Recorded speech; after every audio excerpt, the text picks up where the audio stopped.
I live up in Monroeville, Pennsylvania. For those who don't know, it's a historical site when it comes to horror movies, being that it has the mall where they recorded the original Dawn of the Dead back in 1977. The town itself isn't that different from any other, but the type of people that we occasionally get passing through can certainly be interesting. There's the occasional tourist group, horror convention, and several Romero tributes. All I'm saying is that we're pretty used to seeing weird stuff around here. Not like every day, but more often than I would like to admit. So when I first saw a flyer for something called the Traveling Graveyard, I didn't give it a second thought. However, it happened to be taped to a wall just outside of the Indian restaurant where I waited in line for my Friday night tikka masala, so I gave it a look. It took me a few seconds to even realize what it said. It was such a strange collection of words, like raspberry shoes, hug missile, or bright black. I had to look closer, kinda like you did when you clicked this. I took a picture of the flyer, got my order, and made it back to my car. I could tell that it was going to rain. I spent some time checking the picture in my car, zooming in on the details that I might have missed. The flyer had a simple vector graphic style picture of a tombstone with an elderly couple standing behind it. They were leaning against one another and smiling and looking straight forward. At first, it looked fine, but once I zoomed in, I noticed little discrepancies. For example, they had too many teeth. I could count several rows of them. Another was that the woman in the picture, who at first looked like she was leaning on her husband, was actually grabbing him by the neck. The Traveling Graveyard, it said, coming this Friday to Monroeville, printed in small letters underneath. There was an address and a bunch of company logos at the bottom. Honestly, I didn't recognize any of them, but it looked legit, like some kind of sponsored event. I figured it might be a movie premiere given the town's history. Lucky for me, the address was on my way home. I could swing by and just catch a glimpse. I hadn't heard of any big projects being filmed in the area, but sometimes those things can fly under the radar. Then again, it could be a club or some kind of opening event. There was no way to tell. I sent the picture of the flyer to my buddy Henry, who immediately called me up as I pulled out of the parking lot. The guy lives for scary stuff. "What the hell is it?" He spurted out, not even saying hello. "No idea, checking it out on my way back. I'll meet you there. You don't have a car, but I do have a bike." He hung up before I got the chance to ask him about it. I had no idea if he even knew how to ride a bike.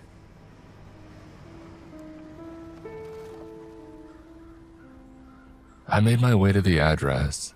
The road was mostly gravel, leading through a small forest passage just outside of town. It's still pretty central. I could see the lights in the distance. I heard something up ahead and noticed that I wasn't the first car to arrive. And there it was, just around the bend. The Traveling Graveyard. The place used to be a field for dog agility competitions, but I hadn't seen any arranged for quite some time. Now it was a graveyard. At least 4 dozen tombstones, all neatly arranged. A black cast iron fence surrounding the area, and an honest-to-God church waiting at the end of a long dirt path. No haunted house Halloween decor, just an actual graveyard that had sprung out of seemingly nowhere. Some cars came and others went. When the crowd settled, I counted 9 other people who were curious enough to stick around. They had stepped out of their cars to take pictures and chat. Some thought that it was some kind of promotional thing. Others were convinced that it was a movie set. When Henry finally arrived, he was practically blue in the face. I stood there leaning against the hood of my car, having my tikka masala, and it took him a solid 3 minutes before he could even talk. When he finally did, he almost threw the bike in a trench. It's an old thing, nothing short of a miracle that the chain hadn't rusted shut or broke on the way here. You're driving me back," he wheezed. I just nodded, my mouth full of chickeny goodness. I pointed down the road towards the church. "Hell of a set. Henry grinned. What do you think? Lionsgate, Universal. What? The production money, man. Movie magic. This is a big time. Which one you think it is? I couldn't answer. Henry seemed convinced already, but I wasn't so sure. If this was a movie set, why would it have that genuine graveyard smell? The soggy grass, the fresh dirt. You can't put that on screen.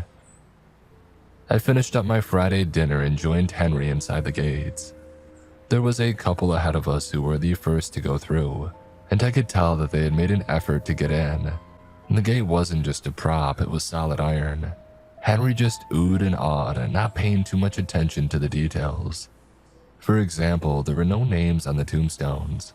They looked real though. We followed the others inside, walking all the way up to the church. It was a strange building, much smaller than a modern church. I couldn't imagine it being 2 pews wide. It was tall though and had a looming bell tower. I looked up to see if I could spot anybody up there, but it was getting too dark, and the gathering rain clouds weren't helping. Henry elbowed me, pointing at the church. A little help?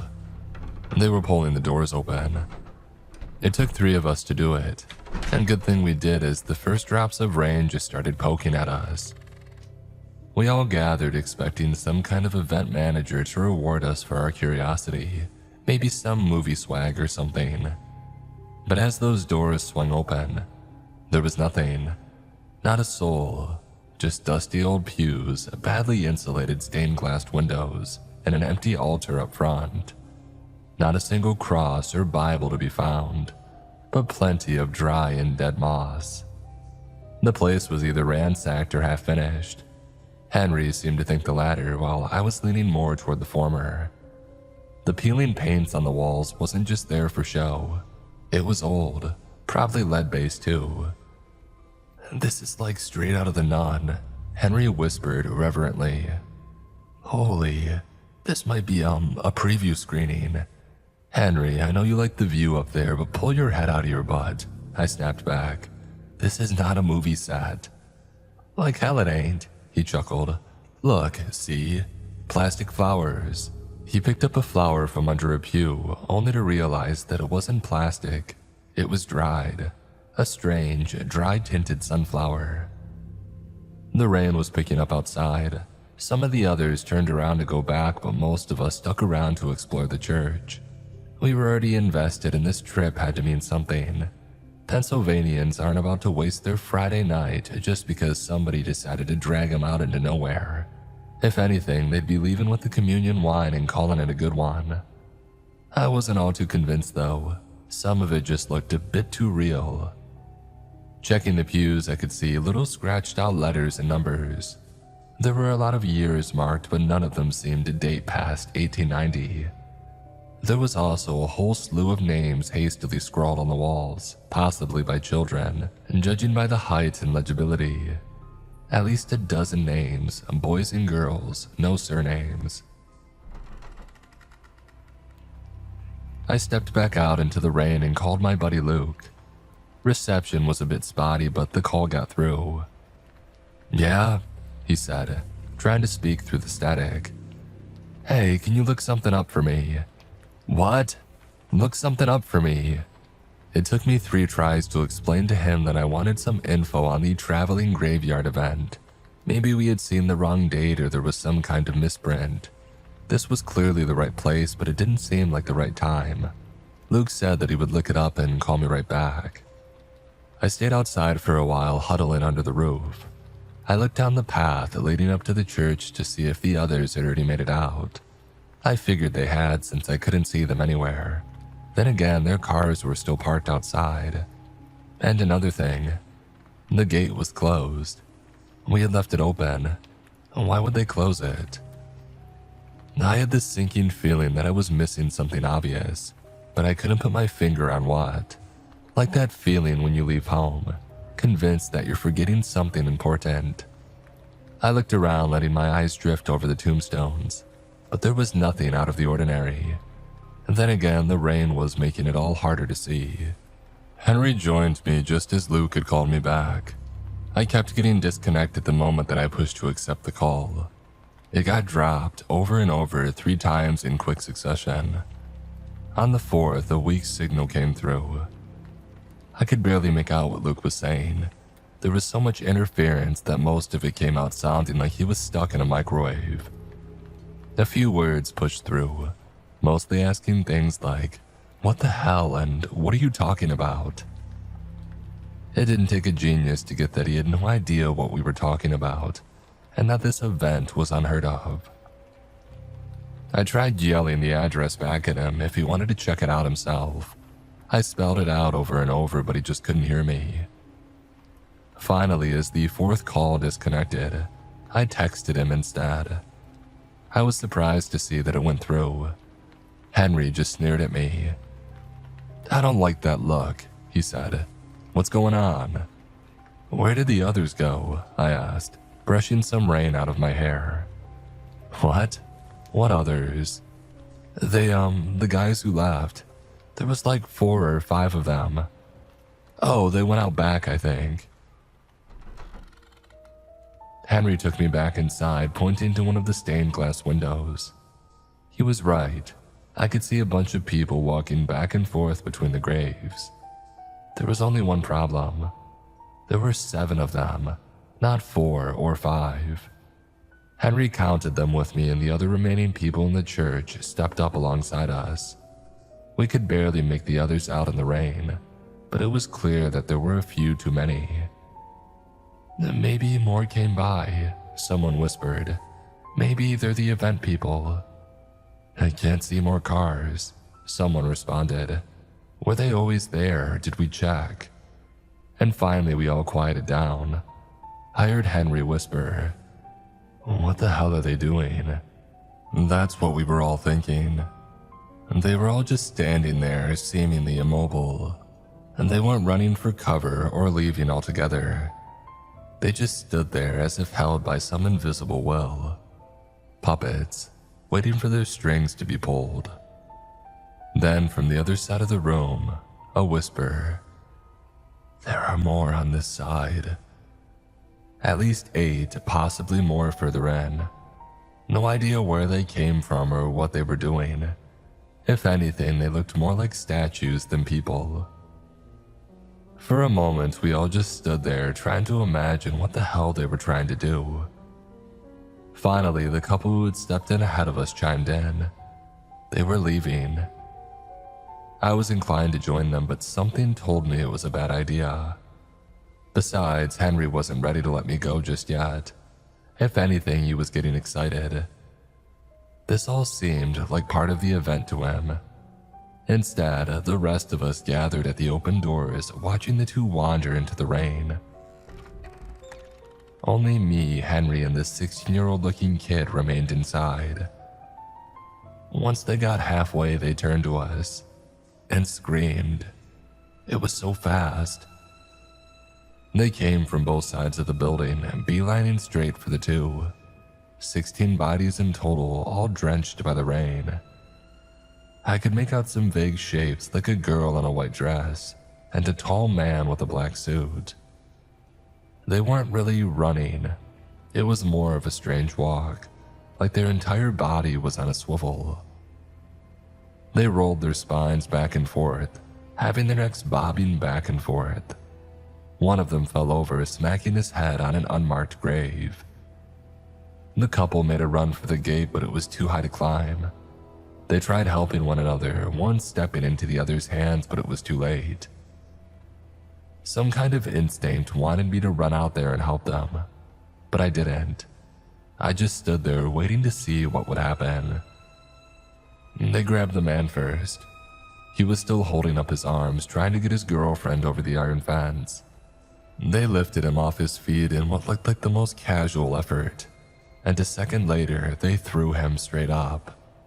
Like a balloon taking flight, he accelerated upwards, past the rain, the clouds, and into the sky. He kept tumbling back and forth, weightless and desperate. He flailed like a bird with a broken wing, but it was useless. I could hear him screaming as he went higher and higher and higher. His panicked screams faded into the rain. They only managed to grab the woman by her foot, but it was enough. It's as if she was put into a spin, her head and body drifting upwards as she grabbed for the fence. It slipped by her fingers as her piercing death scream cut through my nerves like a hot knife. The higher she went, the more passive the crowd became. They slowed down and the swivel of their bodies was stiffened into a statuesque back-straightened stance. The three of us just stood there not knowing what to do. I couldn't move. I wanted to slam the door shut, but I didn't know what would set them off. I didn't dare to look at Henry or the kid. I barely managed to force air into my lungs. Henry's world had shattered. I could hear him muttering, "What the hell?" over and over and over. He had the look of someone trying to figure something out, but the answer never came. After a few minutes, we moved. We noticed that no one came at us. They seemed to have gone back into some kind of inactive state, and nothing seemed to rattle them. At one point, Henry almost laughed. The adrenaline must have gotten to him. "No, it's fine. We got this," he said. Before I got the chance to say anything, he knocked on the door. Both me and the 16-year-old looked at him like he had signed our death sentence. My heart leapt out of my chest. But nothing happened. He knocked and they didn't even turn around. "Get your head straight," I whispered. "You're not just messing with your own life." Henry just smiled through his teeth, but I could see that he was just as scared as I was.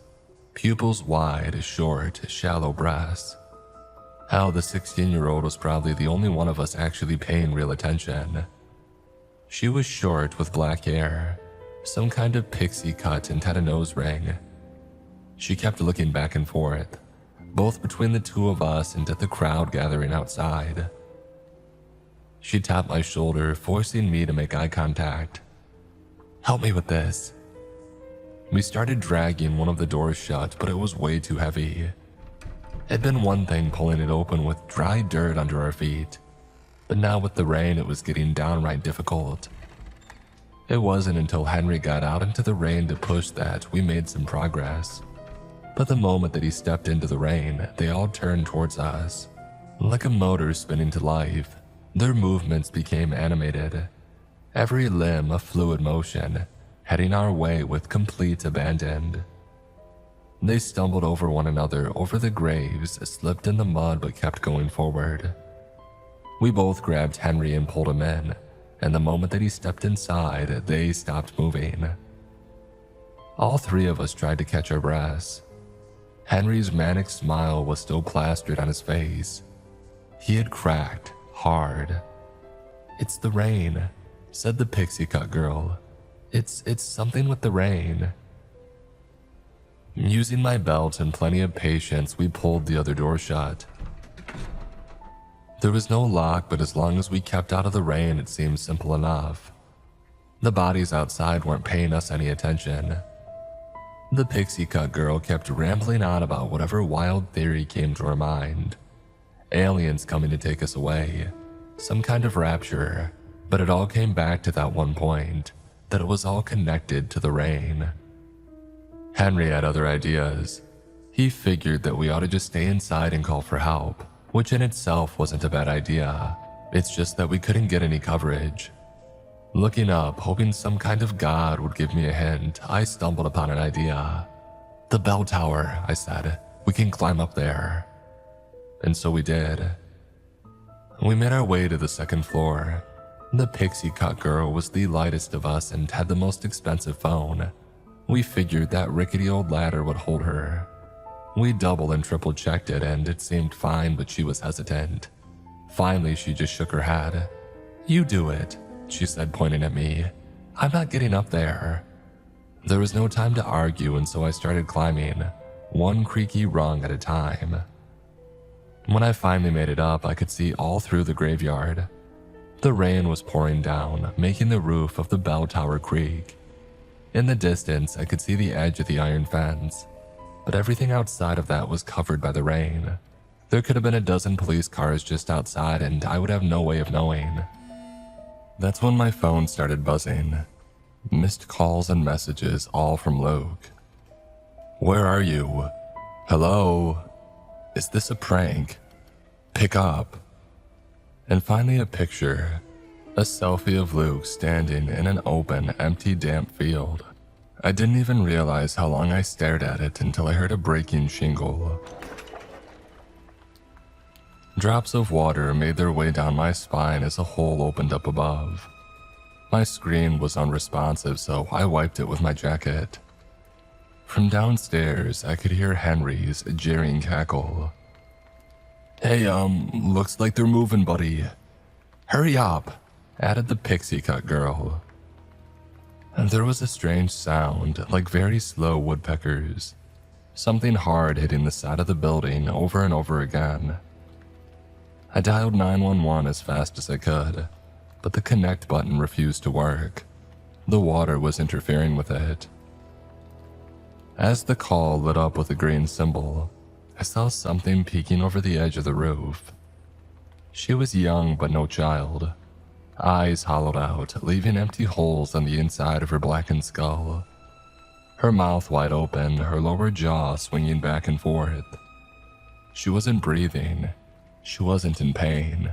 And as she dug her slippery fingers into shingle after shingle, making her way up the side of the building, I could tell that there was nothing left of a person in there. All that remained was some kind of instinct-ridden machine, aching to send me on my way. An operator answered, asking me what my emergency was. I need help, I wheezed.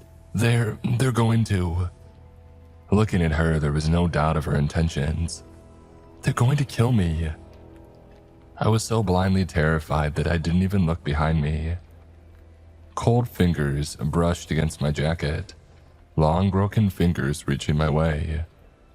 A tall man with a suit, his head hanging low. I could see the rainwater pool in the back of his eye sockets, making it look like he never stopped crying as it squelched out with his every move. I recoiled, only to completely lose my balance. I sunk down halfway down the ladder and fell. I landed really bad, putting all the weight on my ankle. I could feel something snap, followed by a tremendous pulsing pain shooting all the way from my heel up my spine. My phone slipped out of my hands and slid across the floor. Henry just managed to catch it moments before it tumbled down to the first floor. He picked it up, yelling at the operator. Hello, hey, is anyone, hello? There was no response. We could barely get reception down there. In between my thumping heartbeats, I could hear the pounding fists go quiet above. A steady stream of water from above stained the carpet.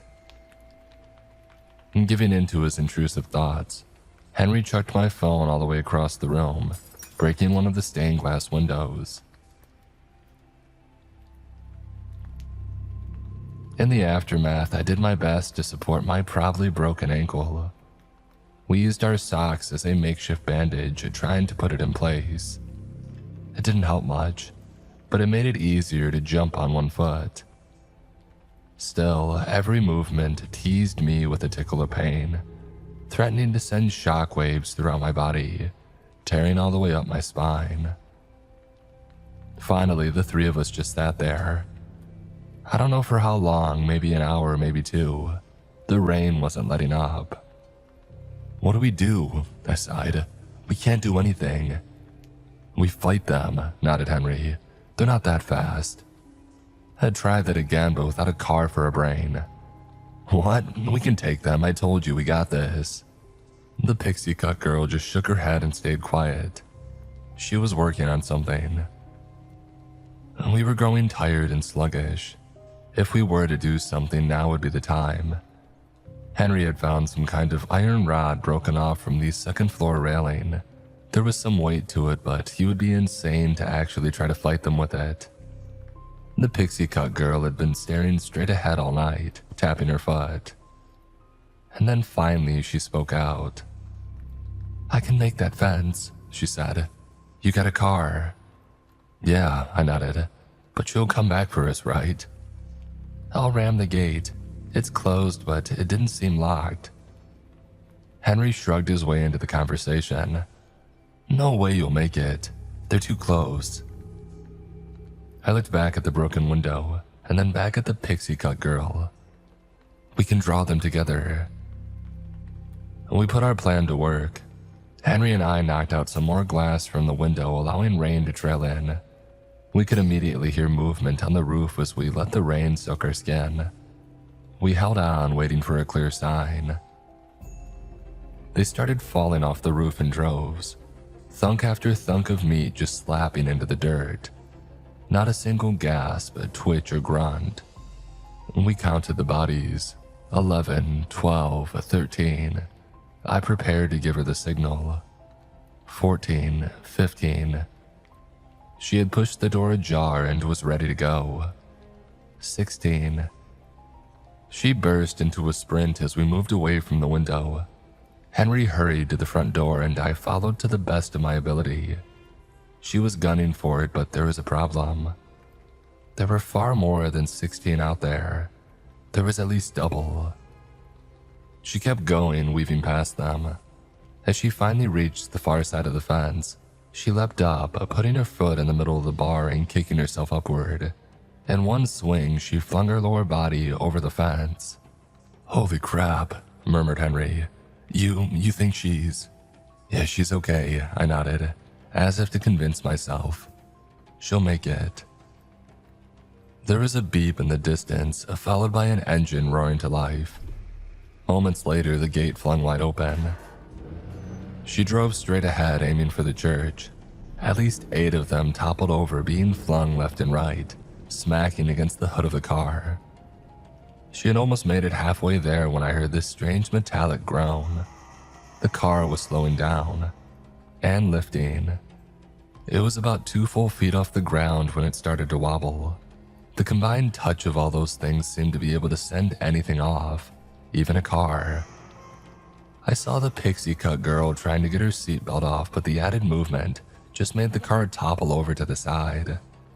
As it tipped over to the driver's side, I saw her struggle to climb out of the passenger seat. The car started to lift again, this time reaching over 6 feet. Finally, the crowd let go of it, as it started slowly drifting upwards, with the pixie-cut girl still in it. She was a full 10 feet off the ground when she finally got out. The rotational force flung her out, making her hang from the passenger side door in midair. And then she slipped. We watched her slip into the crowd screaming, and just like those before her, she started to drift into the rain clouds. Dozens of hands sent her on her way, holding their arms high, like a silent wave goodbye. Henry nodded at me. "All right then, I'm going for it," he said. I didn't react in time. He bolted out the door, swinging wildly with his iron rod. He connected with one of them, tearing off an ear and a solid chunk of jaw. Still, that did little to stop them. Luckily for Henry, he was fast, almost fast enough to make it. We just hadn't counted on the car coming back down. Whatever up there took it, didn't want it. The car came crashing down with a deafening crunch, taking both Henry and 2 of those things with it as it belly flopped into the mud. And then there was just me, my screams, and the rain. For hours, I just wandered back and forth on my own. I kept trying to make up a plan in my head, but all I ended up with was this sense of my stomach lifting into the air. That sucking kind of feeling you get when you fall. I had nothing to eat. I sure as hell wasn't going to drink the rain. In the end, I was left with only one choice. I had to try. I stepped up to the open doors, steeling myself for what's to come. I saw the crowd outside waiting in the rain. They knew there was one left. I did that at least 4 times, stepping up and backing down. I couldn't force myself to die like that, I just couldn't. Finally, I just collapsed into the front pew, screaming in frustration. Not like that would move those things anyway. I noticed something under one of the pews. The couple who had been first inside had forgotten a small bag. Apparently, they had anticipated bad weather, as there was a folded up umbrella inside. It wasn't a good plan, I'll admit to that. I couldn't tell how those things worked, but this was the best thing that I could come up with, and the greatest chance that I had. I unfolded it carefully and tried to step outside, just a little. As the first raindrops hit the plastic, I expected explosive movement. Instead, I got nothing. Inch by inch, I made my way outside. I tried my best to put a smooth weight on my foot, but I just ended up jumping. Taking those little jumps in the mud was close to suicide. One slip up and that would be that. I could barely hear my own panting over the pouring rain. At one point, I held the umbrella at a bad angle. Some water touched the back of my leg, causing all now 40-something creatures to turn my way in an instant. I stopped and they did too. Empty skulls all around, hungrily waiting for me to slip up. Little by little, I made my way past them. Some were only a few feet away. I walked past the gate, and I kept walking. I didn't even notice when the rain stopped or the sun came back out. I didn't notice that I was back in that dog agility field. I barely even reacted to Luke waving me over from the parking lot. Turns out everything was gone. Not just the people, but our cars and the graveyard itself. Only thing that I could find that showed Henry had ever been there was his rusted out bike by the side of the road. And maybe the church was never there to begin with. At least, not in this world. And yet it was the realest thing that had ever happened to me. They never found the others, or my car, or anything else. Hell, it seemed like pretty much no one had ever even seen the flyers around town. I tried looking up people who came there and left, but they seemed to have no recollection of ever seeing the church. I've talked to some of them here online. I checked the company logos on the flyer again, just to try and find some kind of clue. Turns out it was all fake. There were some people who claimed to have seen someone put the flyers up, but all I got was that she looked young. I've never seen or experienced anything like that night. Nothing. But this is why I always keep an umbrella around.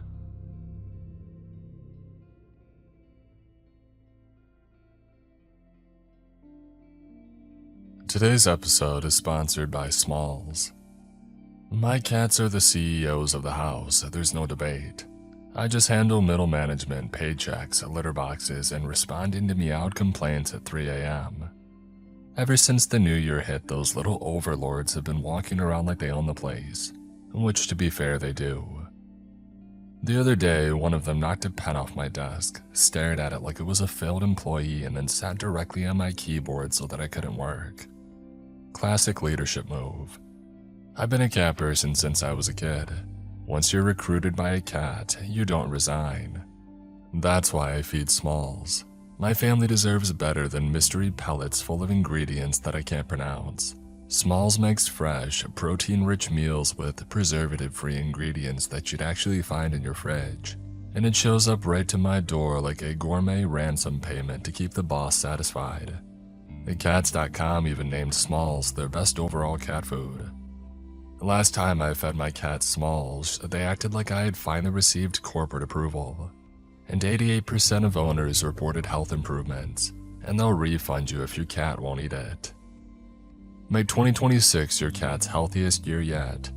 Take advantage of their New Year's special and get 60% off your first order plus free shipping when you head to smalls.com/Mr. Creeps. One last time, that's 60% off your first order plus free shipping when you head to smalls.com/Mr. Creeps.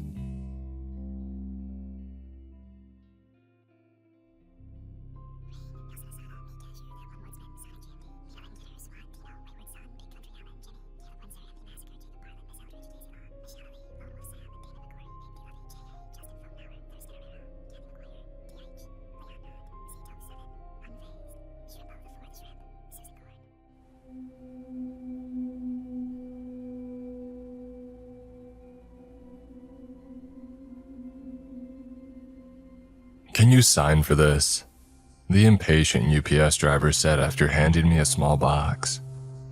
"I'm not expecting anything. Who's it from?" They shrugged. "I just deliver 'em, man. Maybe somebody out there wanted to surprise you with a gift." I signed and they headed to their next stop. I looked down at the box in my hands. There wasn't a return address. Despite its size, the package was heavy. Inside, I found 3 things: a plain brass urn, an old hand-drawn map, and a small note written in my grandpa's handwriting. This was odd for several reasons, most notably because I'd heard my grandpa had died 6 months earlier. We weren't close. In my defense, he wasn't close to anyone. He successfully drove off 2 wives, 3 kids, and 6 grandkids. Shed all of us as easily as a squirrel climbing a tree. He was the kind of man who would buy a cake for a party, only to serve himself a slice and throw the rest away. Money allowed him to pursue his more eccentric hobbies: hunting local legends, searching for rare artifacts, and chasing legacy.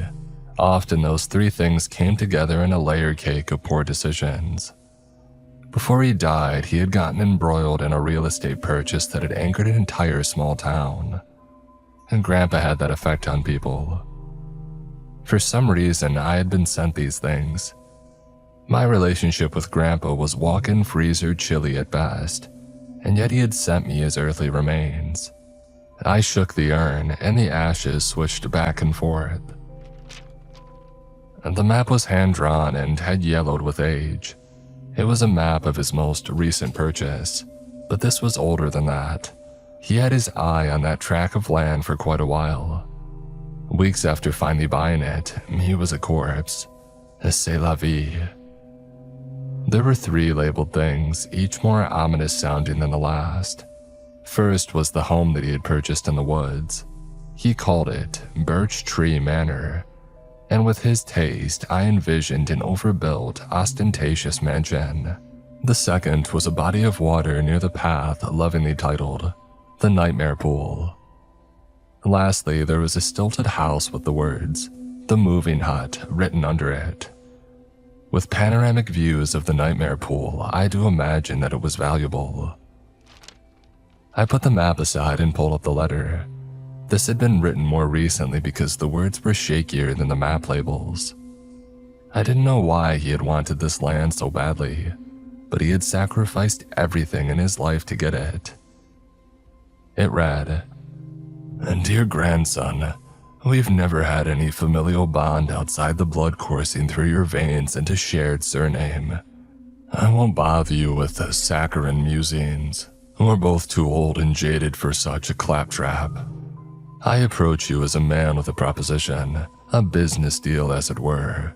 You may choose to deny this, as is your wont, but denying it might have ill consequences for you. Deadly consequences even." "Cool," I mumbled. He continued, "I recently purchased a large tract of valuable land. The purchase was not well received by the locals. I did not purchase this land to become a member of their community of inbred goons. I bought the land to pursue a goal that I've had for decades. If you're reading this letter, then I've accomplished my goal, but at the cost of my life. Understanding the unknown, meeting a being older than mankind, was worth the sacrifice." That stopped me. Meeting a being older than mankind. Sacrifices. What had Grandpa been into during his isolation years? Why couldn't he have become obsessed with golf like every other old guy? The note went on. "However, my knowledge came at a cost. In exchange for it, I promised my ashes in return.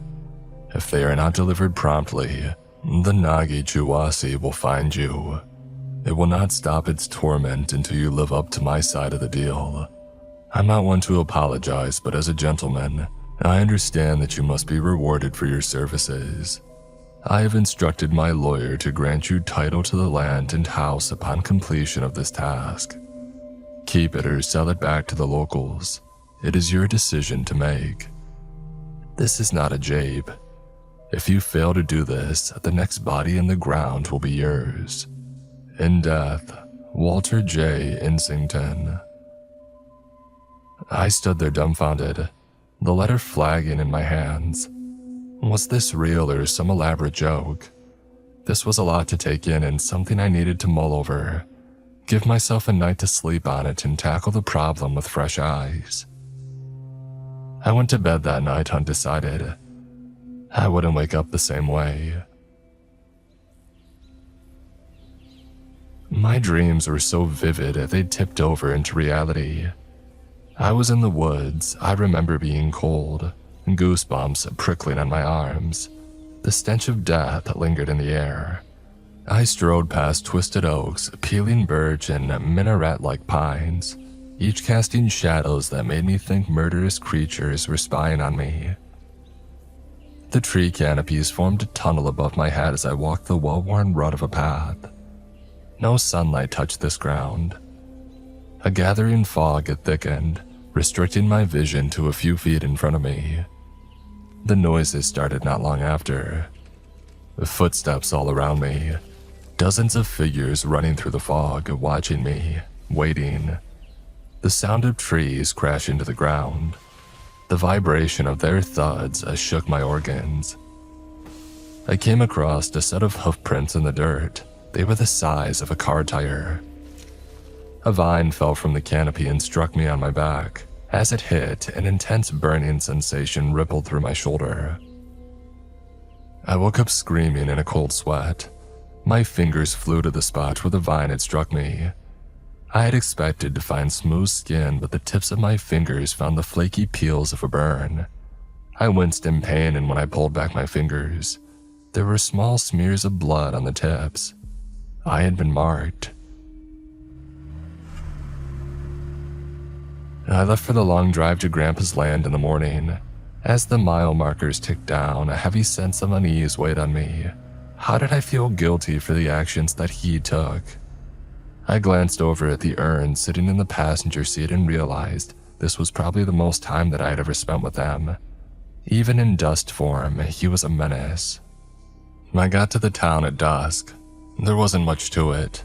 A few squat, red brick buildings down a dying main street. Everything looked ragged, used up, like somebody had painted the town with a brush labeled Blight. I found a motel close to the property and I booked a room.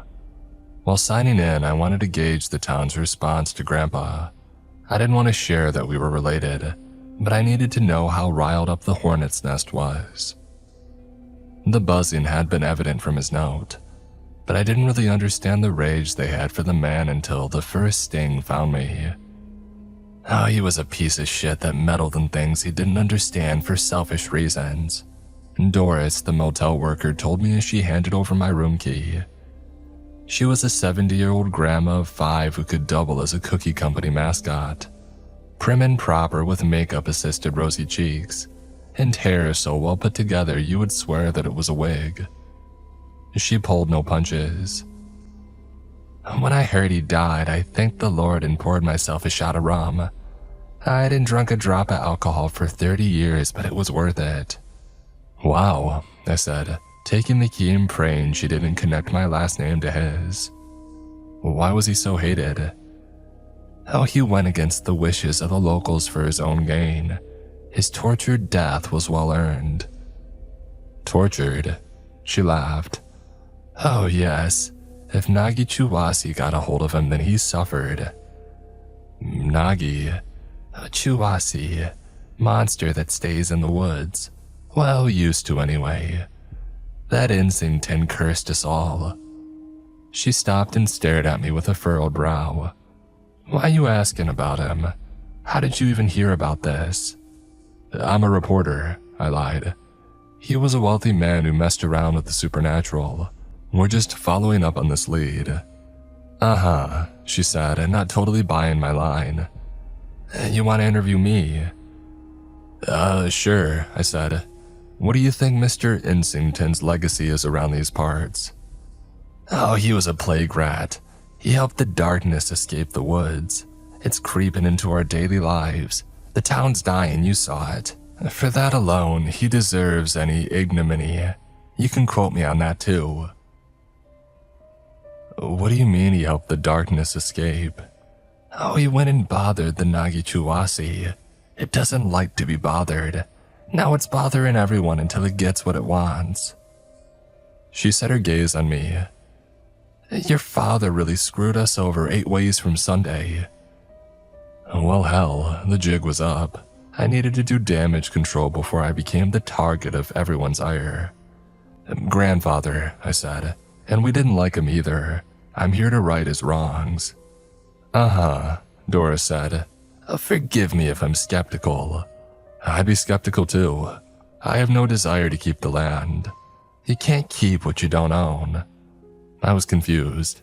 He bought the area. I have the paperwork. You may have the paperwork that says you own the land, but paperwork ain't gonna save you when the Nagichuwasi comes around. It's been here since the trees were acorns. That whole area is crawling with magical shit, but Nagichuwasi is the boss hog. Anyone with any sense stays away from its lair. If I were you, I would heed that advice. And Doris returned to her crossword, and I took that as my cue to leave.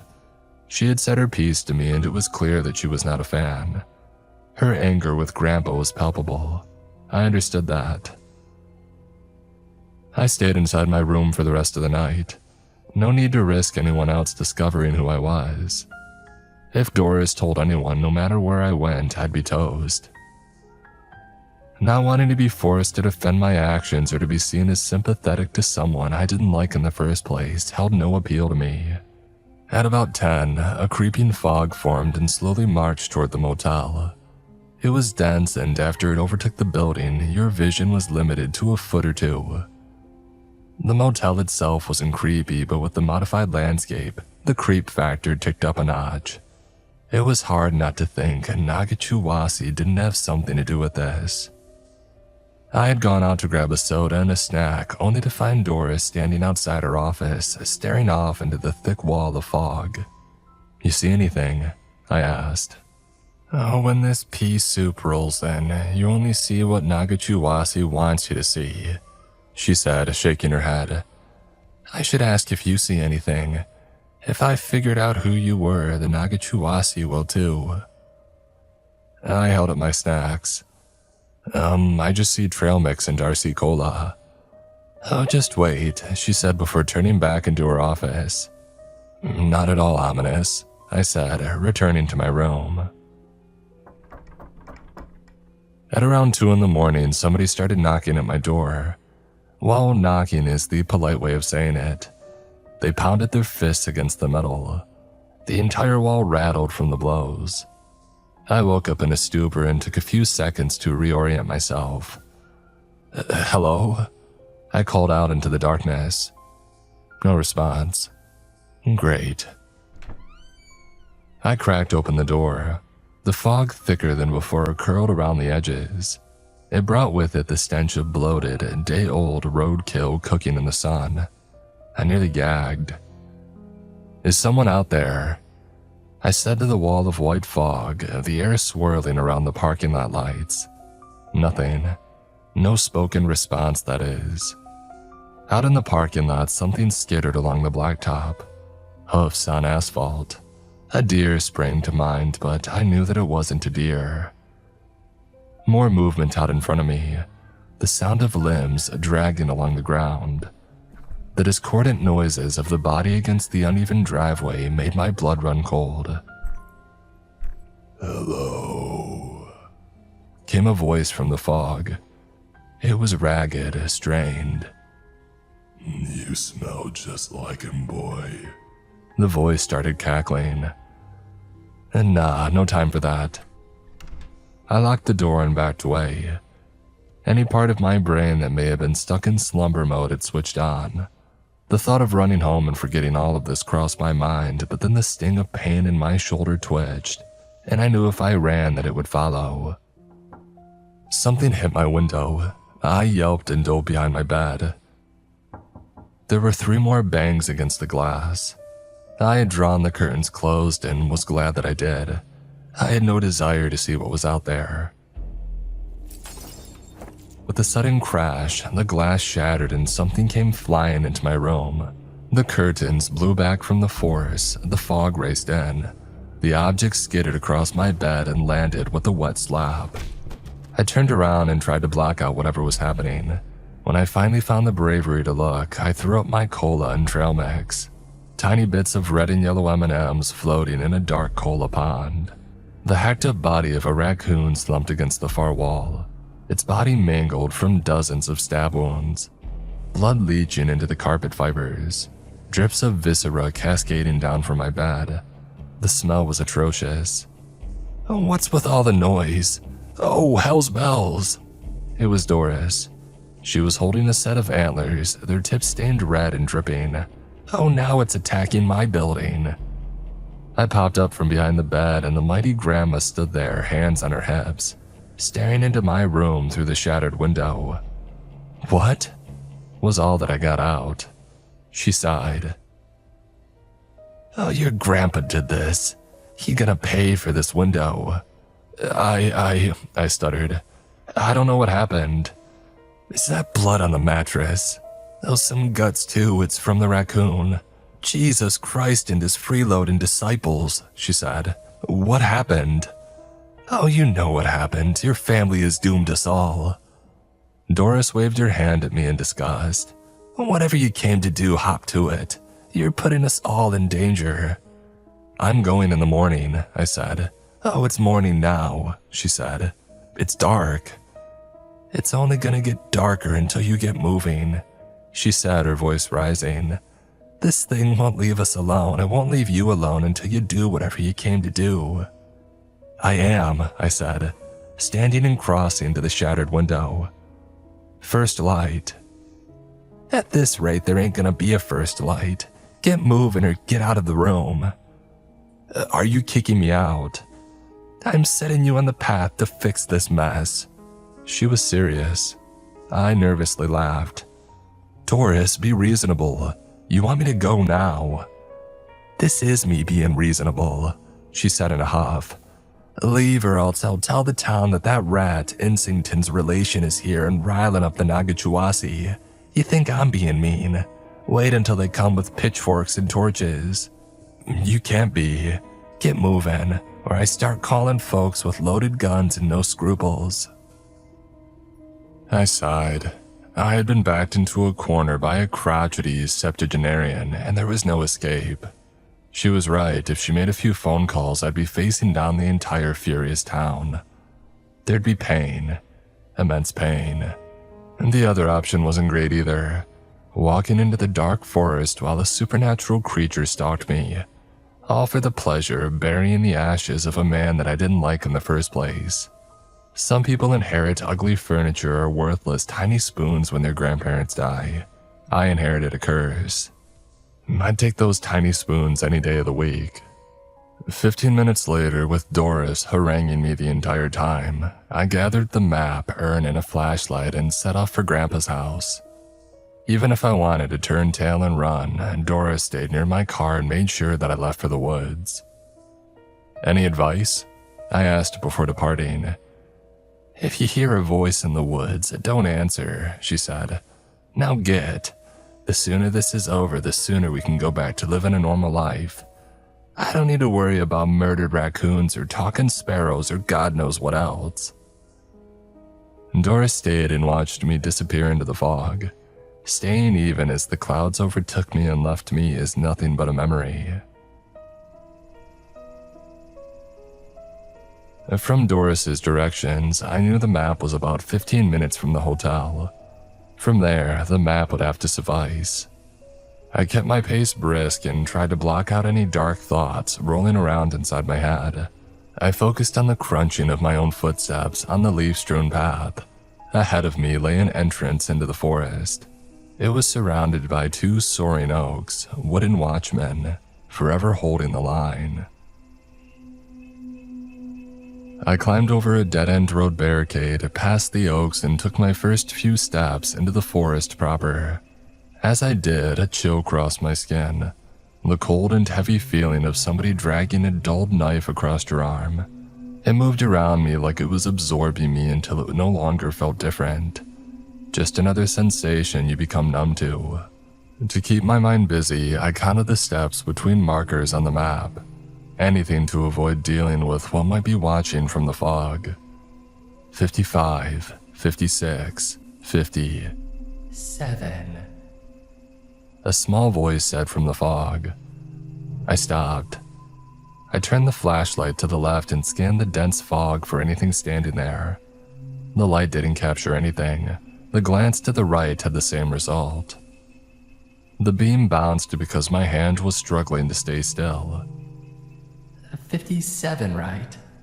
The voice was soft and childlike, but not a child's voice. More like a middle-aged woman playing a kid in an animated show.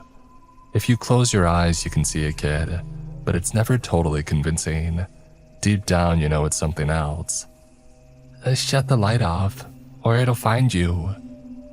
Doris's advice pinged to the front of my mind. Don't speak to anything out there. That seems simple enough. I didn't know who was out there, but if I ignored them, maybe they would leave me alone. A desperate thought, I know, but I was in the land of desperate moves. 57, I said, my voice shaky. Hey, I was right, the voice said. I'm smart. Are you smart? I started walking again, hastening my pace. Off to my left, something scampered along the path. They were just beyond my line of sight, but they were there keeping pace with me, no matter how fast I walked. Are you alone? If you're out here alone, you're probably not smart, even if you can count to 57 like me. I pulled out the map. I had no way of knowing how close I was to the house, but maybe I'd be able to divine something by looking at the paper. Perhaps one of the trees near me was unique and marked on the map. Hell, maybe it would just come alive and tell me how close I was. Anything was on the table. You're looking for the old man's house, huh? He's dead, you know. Dead, dead, dead, the voice said. Shame. He was nice. He gave me snacks. I called him Snacko. Nearby, a large branch snapped, and that was the breaking point. I started running. It was not the wisest decision, but hearing a cartoonish child's voice tell you that they called your dead grandpa Snacko, followed by breaking a log off a tree, was enough to get me moving. I tried to stay on the path, but as it twisted toward the house, it became harder to find in the fog. My walking buddy kept pace and hung out in the clouds, walking near me without ever coming into view. Initially, I wanted to get to the house to see what shape it was in and whether there were any other instructions there. Now I wanted to get there to get away from this thing or anything else that might be watching me. You're going the wrong way. If you want to reach the house, you must stay on the path. The path leads to the house. Follow the path or you'll be in trouble. Trouble, trouble, trouble. The voice said, chiding me. I know, I snapped. I slapped my hand over my mouth as if that could coax the words back. You can hear me, huh? I'm Bark. Who are you? I stopped moving. I needed to recalibrate. Fear was making all my internal systems break down. If I wanted to get through this, I was going to need my wits about me. I closed my eyes, took a deep breath and released it. My body trembled from the chill in the air and the adrenaline rushing through my veins. Glancing down, I found the trail path was about a foot to my right. I moved back to it and resolved to stay on this route no matter what. I didn't know these woods, and even with a map, I'd be lost if I strayed too far off course. Uh-oh, Bark whispered. It heard you talking. It's coming for you. Do you hear? I listened to the surrounding wilderness. There wasn't much noise beyond the wind blowing through the trees. Every once in a while, a fat curling red or yellow leaf would float down from the canopy, breaking through the fog like a revelation, and land on the path. Off in the distance, in the thickest wall of the fog, the rattling of some heavy ramshackle creature lumbering through the woods found my ears. It followed no set path. It made its way through the dense woods by simply pushing trees over. Trunks snapped like twigs. They collapsed to the ground with a leg-wobbling thud. Here it comes, Bark sang. You won't make it to Snacko's house in time, stranger. But I can help. Yes, I can hide you. Ignoring the voice and feeling my stomach churn as the stomping got closer, I pulled out the map in a vain attempt to convince myself I knew what I was doing. There weren't any recognizable landmarks around me. I had no idea how far I had to go. I was lost. Nagichuwasi strips the flesh off your bones, you know. Every bit of skin comes off and it turns it into jerky. Bark said in a voice too chipper for the message that it was sharing. It takes your bones too, adds them to its hut.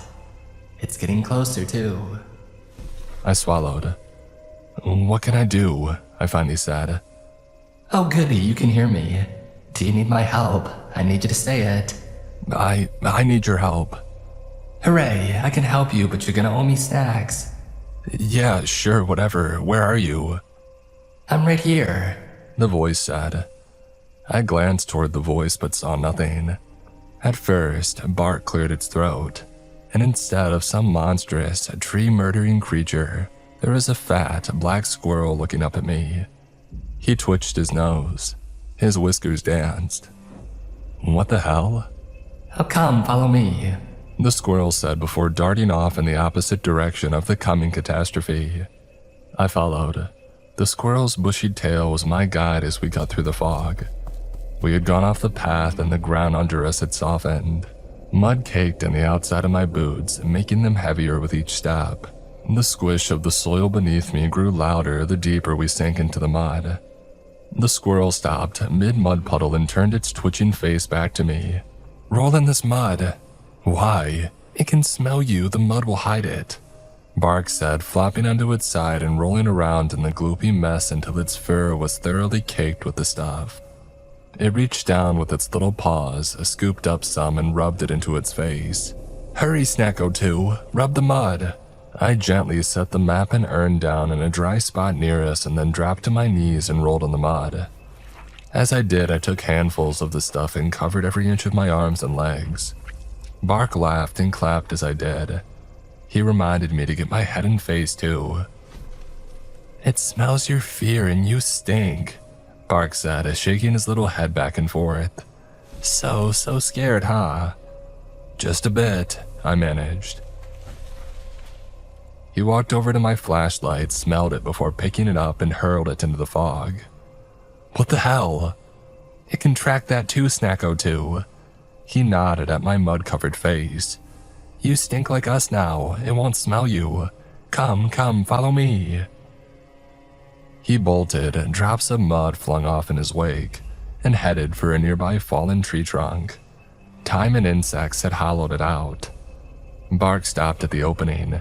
He nodded at the tree trunk and disappeared into the hollow's darkness. I stopped at the opening inside. Bark ran back into the moonlight and motioned again at the tree. Come in here. Crawl in or it'll see us. The trunk of the tree was just larger than I was, and it was going to be a snug fit. I dropped to my knees and wriggled my body feet first into the hollow. As I worked my way in, the soft pulp of the tree melted under my boots. After some struggle, I got all the way into the tree, my head just tucked inside. Bark hopped onto my legs and raced up my back. I wanted to scream, but the buzzing in the air around the fallen log scared me into silence. Bark stood on 2 feet and inched up my spine. I felt his little footsteps through my clothes. The buzzing gave way to the loud rattle of something heavy plodding through the nearby woods. As it moved, a cone of silence followed, drowning out all the sounds save for the creaking and cracking of some unseen gigantic creature. I can't smell your fear, but I know you're afraid. You've been talking with that noisy squirrel, haven't you? I swallowed hard. Bark took a few cautious steps back toward my legs. The nervous twitch of his bushy tail against my tailbone made me instinctively want to flinch. I knew if I gave in to my natural desires at that moment, this creature would find us both. So I put my lower lip between my teeth and gently bit down, using the pain to keep my brain occupied. I don't have to tell you that I'll find you. I found you in your dreams already. What I will keep a secret is what I'll do to you when I find you. The Nagachuasi hissed. Time is meaningless to me. I can wait forever. Can you? It started cackling and stomped down with its heavy foot. It made the log jump off the ground. As it crashed back down, the wood splintered and more pulp fell onto my body. I prayed the log hadn't cracked enough to expose our hiding spot. My nerves were shot. My teeth drove into my lip again, and the coppery taste of blood oozed onto my taste buds. The pain was sharp, and it took everything in my body not to yelp. I've come to collect what's owed. Goosebumps raced down my body. Bark's twitchy nature only made it worse. He inched toward my ear, using his little hands to grip my lobe, and whispered, Snacko too. The Nagachuwasi means to hurt you. I wanted to bat him away and also scream. I know that bark, but the looming presence of a timeless ghoul kept me in check. The ground started shaking again, the soft pulp above me falling into my face, and the Nagachuwasi drifted away, back into the fog, deeper into the woods. I finally let out the breath that I had apparently been holding. Bark crawled over my head until he was standing directly in front of my face, his bushy tail brushing up against my nose. I held back a sneeze as he poked his head out. It's gone. Come quickly. Snacko's nest is nearby, he said, skipping away from the log. I inched my way out of the hollow, birthed from a wooden womb, until I finally found myself back outside on all fours. I stood, shook loose the log's placenta, and glanced around for Bark. I didn't find him, but I found dozens of clover footprints all around us, some as large as tires. I swallowed hard. Snacko too, this way, came a small voice from the fog. I shook my head. I'm following the directions of a talking squirrel, and headed toward where I'd heard his voice. I might as well lean into this insanity. 5 minutes later, we came upon a small house nestled among peeling birch trees. House was a generous term. This thing was a glorified shack. My grandpa had more money than a Texas oilman and the taste of a French aristocrat. Yet his dream house and his dream location was nothing more than a slightly upgraded ice fishing shanty. Something cobbled together like a Depression-era Hooverville house. I was confused. This is what he wanted me to have. I laughed at the cosmic joke of him leaving me the only place in the world worse than my own ramshackle apartment. Grandpa had jokes. What a guy. Here is Snacko's palace, Bark said. Oh, some palace, I muttered. He keeps the snacks inside. Let's go inside, he added, darting for the door. I pushed it open to reveal, well, not much.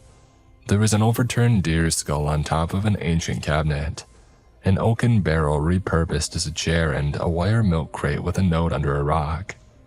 There wasn't even a floor, just well-worn dirt. Dozens of different footprints on it, from man to animal and back again. Even a few that looked protozoic. What the hell? Snacks in the cabinet, Bark said, reaching there in 2 jumps. I left the tree rat to jump in front of the cabinet and walk to the note. It was written in my grandfather's hand. It read, If you've made it to the shack, you've crossed over into the cauldron.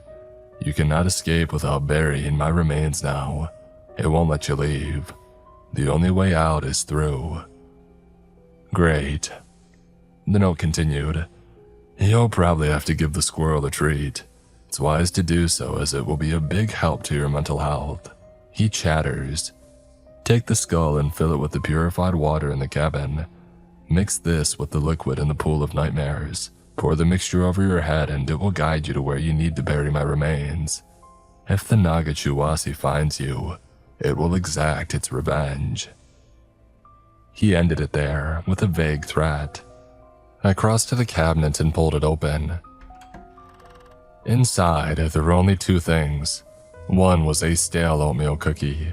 The other was a wooden cup filled with foul-smelling water. I dropped the cookie to Bark, who gobbled it down in 6 or 7 bites. He wobbled to the wall and plopped down, his belly fat with cookie bits. I took the cup of stank water and poured it into the deer's hollowed-out skull. The bones were carved with symbols that I had never seen before. I ran my fingers over them, and as I did, they briefly turned red before dimming to black. "We should go," I said. "I don't want to be here forever." Oh, I am full, Bark said. I will nap now, but I'll find you soon. Travel well, Snacko 2. With that, he covered his face with his tail and dozed off to sleep, and the little rat had the nerve to start snoring.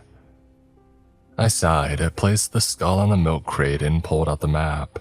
If I stuck to the path to the north, I would run into the Pool of Nightmares. It didn't sound fun, but nothing about this trip had. I sighed, gathered my things, and left the shack.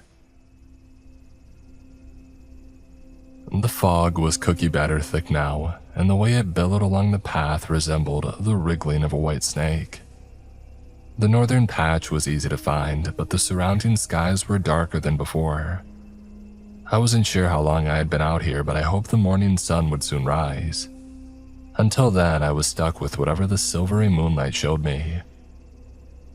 I walked in silence this time, no counting.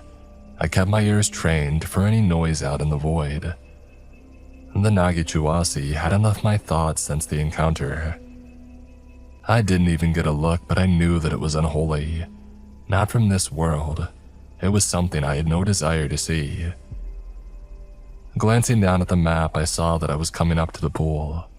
I wasn't sure where it would be or how large, but I kept my head on a swivel in case Grandpa's map was inaccurate. A horrible idea came to me then. What if he had been lying to me this whole time? The man's stock in trade was deception. He made his bones through dishonesty. I wasn't even sure if the ashes that I had been schlepping around were his. Maybe he had wanted me to do this to inflict one last horror on a family that he hated, a family that had turned its back on him.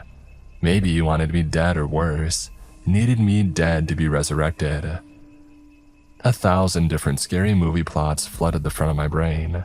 While I was indexing and processing, I didn't notice the creaking from a nearby swaying tree. That changed when it walked onto the path in front of me. It was an oak, mighty and full. It reminded me of the wooden watchman from before. Its sprawling canopy dimmed the already little light from the silvery moon. The roots formed feet that allowed it to walk onto the path. A tree with feet would be freakish enough, but this one had something a little extra for my nightmares. It had a face. Et toi, Morest. It asked in a voice so low that it rumbled my bones. I don't have any more treats. It took a step closer, its branches arcing toward my body. From profile, it would look like a man standing under a tree being violently blown to one side by a fierce wind. I stared at its wooden face, focusing on its mouth of jagged wooden teeth. They were the color of red wine with bits of flesh stuck in the gaps. Et toi, Morest, Boja. It said, the word still a mystery, but the menace in his voice clear as day. I placed the skull, urn, and map to the side and raised my hands to show that I came in peace. I've come to right a wrong. I mean you no harm. Pieshi namesake. The tree said, its mouth forming into an unsettling smile. A single leaf from the canopy ripped away from a branch and gently floated down toward me. I followed it as it softly landed at my feet. It was almost beautiful in a way. Maybe the tree had understood that I didn't mean to harm it. Then the leaf sprouted little arms and legs. It turned to me, red eyes glowing and a mouth of tiny, toothpick-sharp teeth snarling. Instinctively, I stomped and it crunched under me. A pool of sap oozed out from under my boot. I looked up at the tree's bewildered face. We stared at one another before it bellowed, blowing my hair back and sending gobs of rotten flesh onto my face. It had banged its canopy forward, sending hundreds of leaves tumbling down. As they did, they all sprouted arms and legs and screamed in unison. "Oh shit," I said, stumbling back. As I did, the trees sent a root beneath my foot, causing me to tumble to the ground. I fell back with a brain-scrambling crash that caused my vision to go blurry. I shook my head in time to see hundreds of murderous leaves screaming at me as they gently floated down. There were heavy thumps behind me so loud that the surrounding trees shivered. The water in the deer skull jumped and sloshed around, a tempest in a brain cavity. I turned, fearing the Nagachuasi was coming up behind to grind me into dust, but that wasn't it. I had to rub my eyes to make sure that I wasn't imagining things. It was Bark, now the size of an office building, sprinting toward the furious tree and its screaming leaves. Gather your things and run for the pool, Snacko 2. I didn't hesitate. I scrambled to my pile, scooped everything into my arms, and ran down the path, just as the massive squirrel slammed into the walking tree. Bark knocked the tree into the fog. Their tussling, screaming, hissing, and squeaking echoed all around me. Dozens of leaves landed on the ground and advanced toward me, but my boots made quick work of them. The ruins along the skull glowed, dim at first, but as I ran farther away the path, their intensity grew. I let them guide me until at last, they were glowing so brightly that they lit up the area around me like a red halo. Their light reflected off the jet-black pool of water that showed up right in front of me. If the light hadn't been so intense, I would have just stumbled into it. My hands were trembling. In the distance, the sounds of Bark wrestling with the tree and the tiny murderous yells from the fighting leaves filled the night air. The birch house note instructions came back to me, and I dipped the skull into the pool, mixing the two liquids. As the dark black water mixed in, it fizzed and bubbled at first and then went still. Taking that as a sign that the mixture was complete, I raised it over my head and tipped the concoction over me. As soon as the liquid touched my head, I was transported to another place. All the sound around me had disappeared, and when I opened my eyes, it was as if I hadn't opened them at all. Everything was black, darker than I'd ever seen. The dark you imagine in the deepest recesses of space. "Hello?" I called out, but the only response I received was an echo. I started walking, or what I thought was walking. Truthfully, I didn't know if I was moving anywhere. My limbs shuffled, but the scenery never changed. Just as I was wondering what the hell I was going to do, I got the distinct sensation of falling in the pit of my stomach.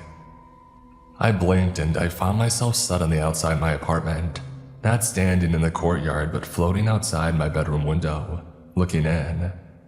It was the night before I left for this place, the moments before my vivid nightmare. I tried banging on the window, but my hand made no sound on the pane. I tried to pry it open, but it wouldn't budge. Nothing I did affected anything around me. All I could do was observe. As I turned in my bed, my closet door popped open. It slowly squeaked on its hinges, as if whatever was pushing the door open was testing to see if I would wake up.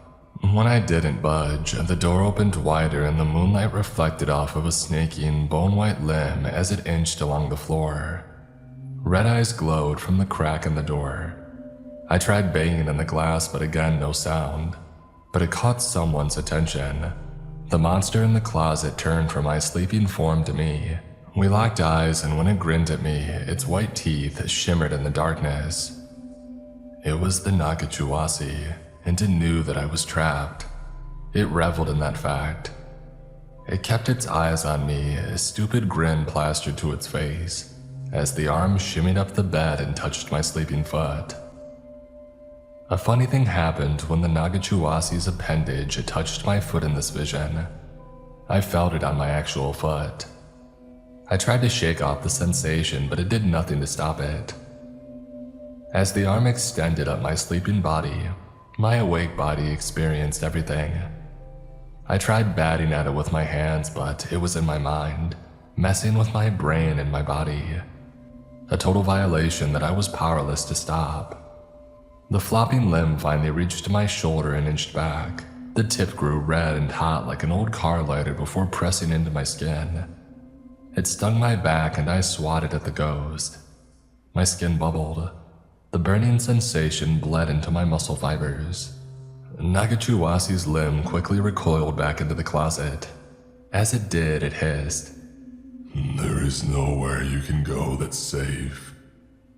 I blinked and found myself in my college linguistics lecture hall. It was packed with students absorbed in a test. I looked down at the paper and didn't have a clue what any of this was. The language was in the same runic symbols on the side of the deer skull.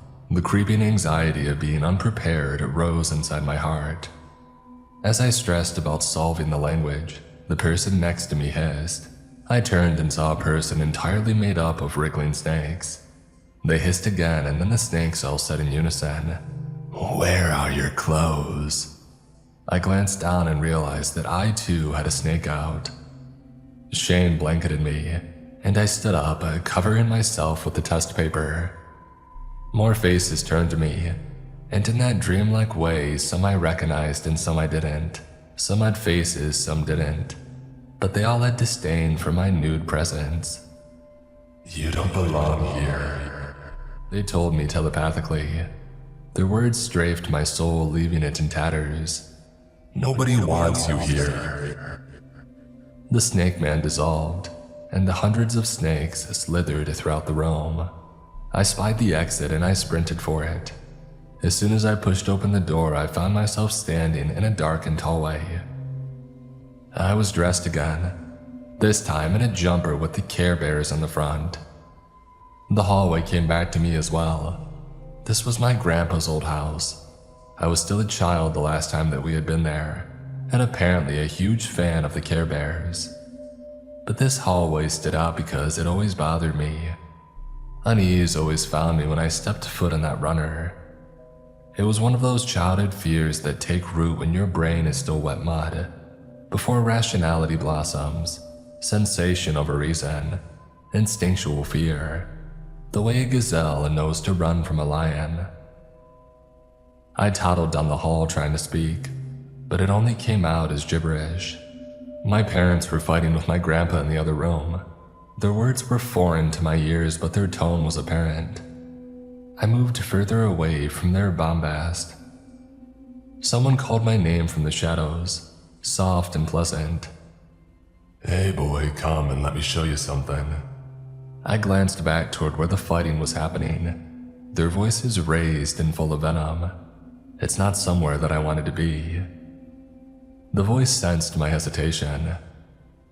They aren't even paying attention to you. I will. Follow me, boy. Let's have fun. A hesitant step forward. The fibers of the hallway runner tickled my feet as I took a step toward the shadows, toward that sweet voice.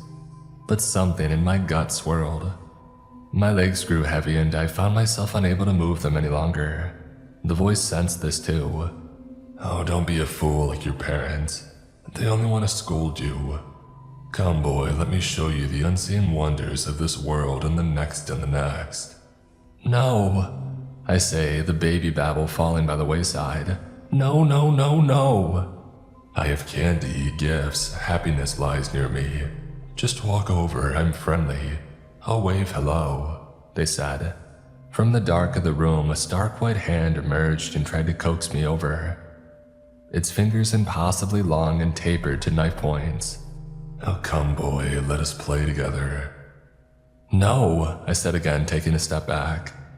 I'm going to have to eat you then, the voice said. As the words escaped its lips, piercing red eyes and a new moon-white smile formed in the shadows. The Nagachuwasi. And give me what is mine, boy. On unsteady toddler legs, I turned, nearly wobbling to the ground, and ran away from the dark. If the Nagachuwasi followed, I couldn't tell and didn't glance back to see. I ran towards the heated words in the other room. I reached the end of the hallway and finally glanced back. Spindly legs, long and narrow like a spider but made from hundreds of human bones, inched out from the shadows. A second pair of hands came next, but unlike the knife points, these fingers haven't collected enough bones yet. The fleshy skin flopped around like a tomato plant tendril, looking for something to attach itself to. That awful smile never going away. Tears welled up in my eyes, my hands balled into fists, my stomach acid a churning sea whipped up by an approaching hurricane. I wanted to go, but my legs were stuck in neutral. I am timeless, boy. I'll find you soon enough. No, I say, finally feeling my foot lift from the ground.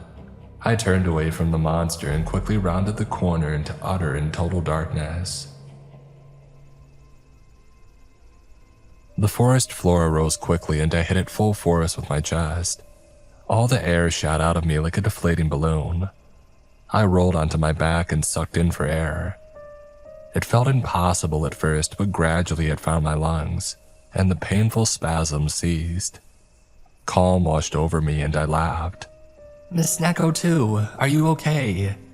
Bark, now regular bark-sized, stood on my stomach and stared at me with concern. I never thought I'd be happy to see a squirrel, but here I was, wishing I could shrink down and hug this little guy with all my might. You saved me, I said. Why? Bark helps those who give him snacks. What happened to the tree guy? Bark pulled out an acorn and gnawed at it. He will not be a problem, nor will his delicious children, he said, finishing his most recent snack. But how did you get so big? And Bark shrugged. Oh, the moment called for it. But that's impossible, I said, realizing that I was currently talking to a squirrel. Impossibility in this place had a high bar to clear, and yet we seemed to be pole vaulting over it with reckless abandon, Olympic-level leaps. When Bark needed to be brave, Bark was brave, he said. Why didn't you do that when the Nagachuwasi trapped us inside a hollow log? That wasn't the time to be brave. I shooed him off my belly and stood. My body ached and I wanted nothing more than to pull a Bark and curl up and sleep. The pool of nightmares was gone. Now it was just a thin layer of slick mud with tiny squirrel footprints in it. According to the map, the Nagachuwasi's hut wasn't far, maybe 30 yards or so. The knot in my stomach told me that it would be around here too. The skull that I had brought with me was gone. All that remained was my grandpa's urn. If I buried it outside the hut, I'd be done with all this madness. We're nearly there, Bark said. It's along the path, but I cannot come with you. Why?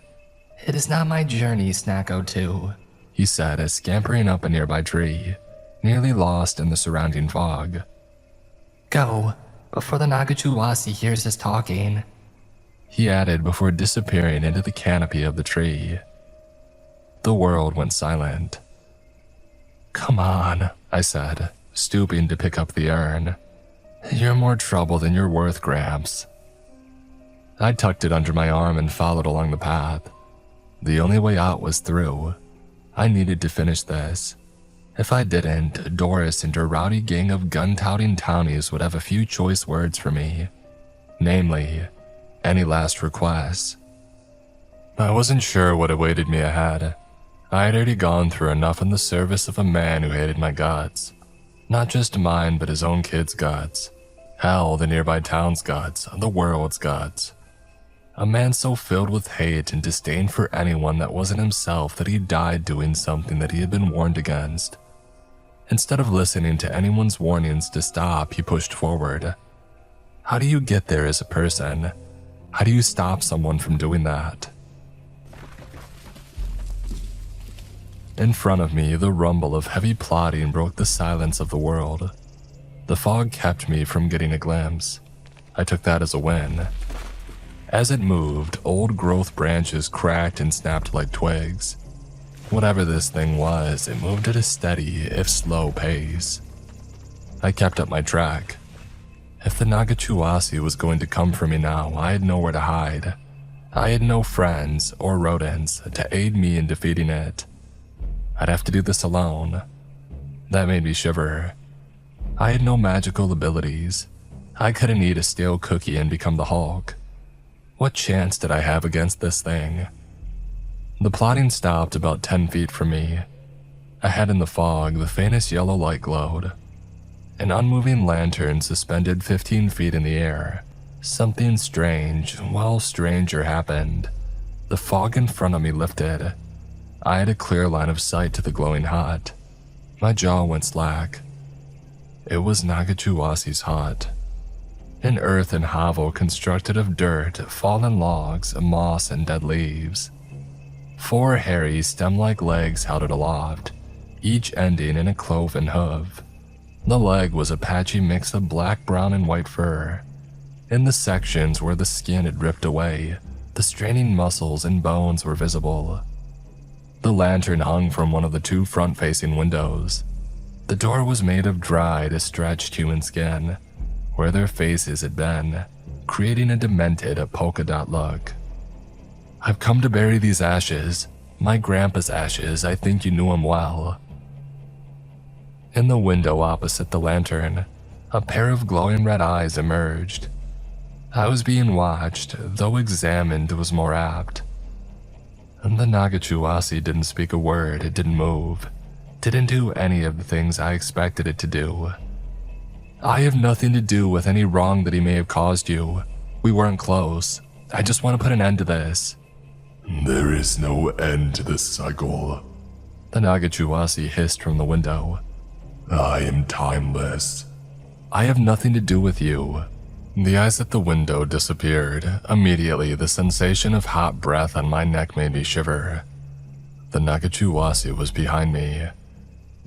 I have everything to do with you, it hissed. At once, its tendrils pressed into my skin, searching for something to latch onto. My skin burned from their touch. This moment has been coming for a long time. Your grandpa brought it upon your lineage. Now the poison seeps into you. My body seized. A tear fell down my cheek. My heart raced and blood whooshed in my ears. My legs neared a catastrophic collapse. And then I heard a squeak on the wind. An alarm. No, a call to action. Something stirred deep within me. "No," I said, my voice soft. "No, it doesn't." I took a step away from the Nagachuwasi. It was still attached, but its grasp slipped somewhat. Bolder and louder, I said, "No, it doesn't. I've come here to bury my grandpa's ashes, to end this." Oh, how brave our little boy has gotten. But how brave are you really? Another step and I was free of its clutches. I dropped to the ground, pressed my hands into the soft dirt and started digging. "I am here to bury my grandpa's ashes as you demanded and leave this all behind me."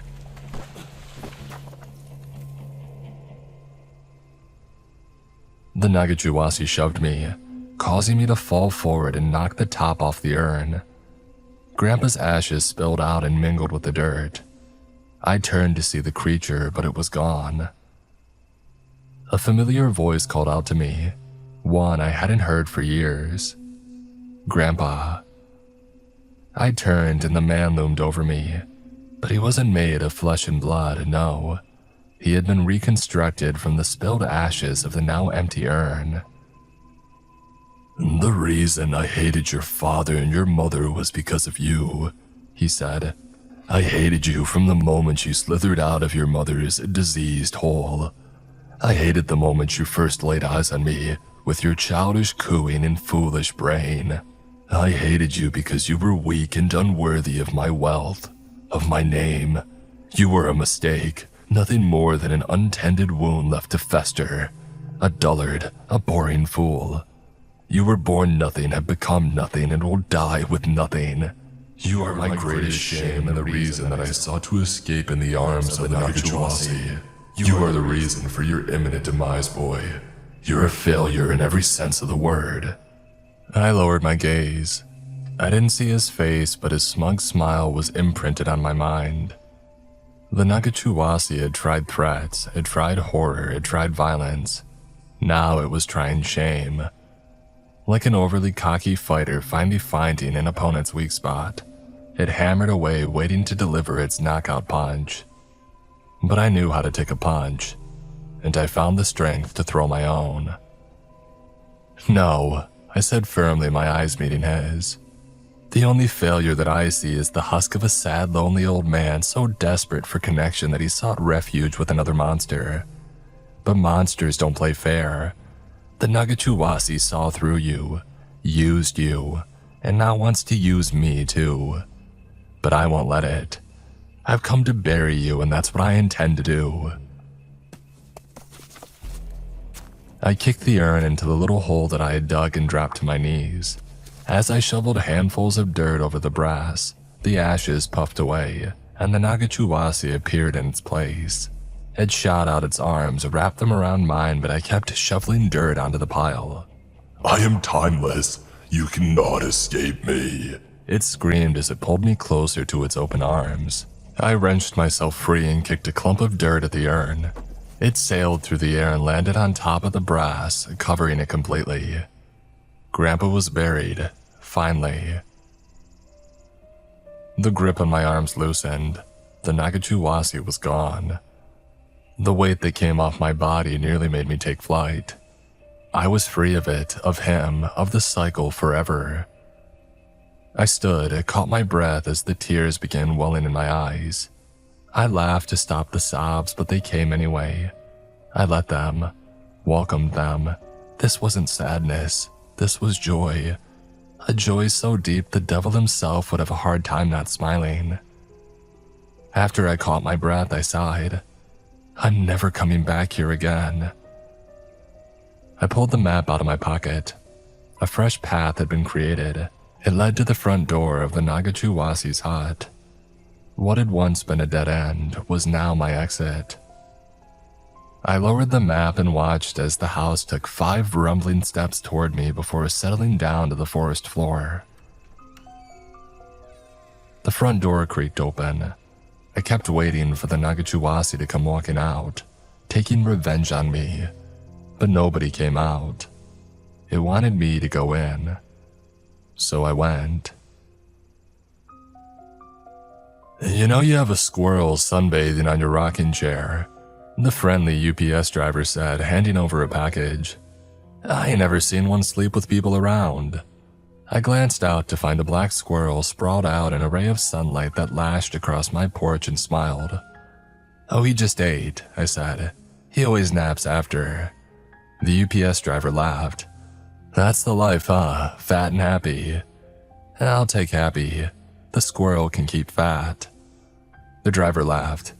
"You have a good one," he said, before turning to the squirrel and nodding. "You too, big guy." I smiled and wished him well. I glanced over at the newest resident in my apartment building's courtyard oak tree and shook my head. Imagine how shocked he'd be if he heard you speak.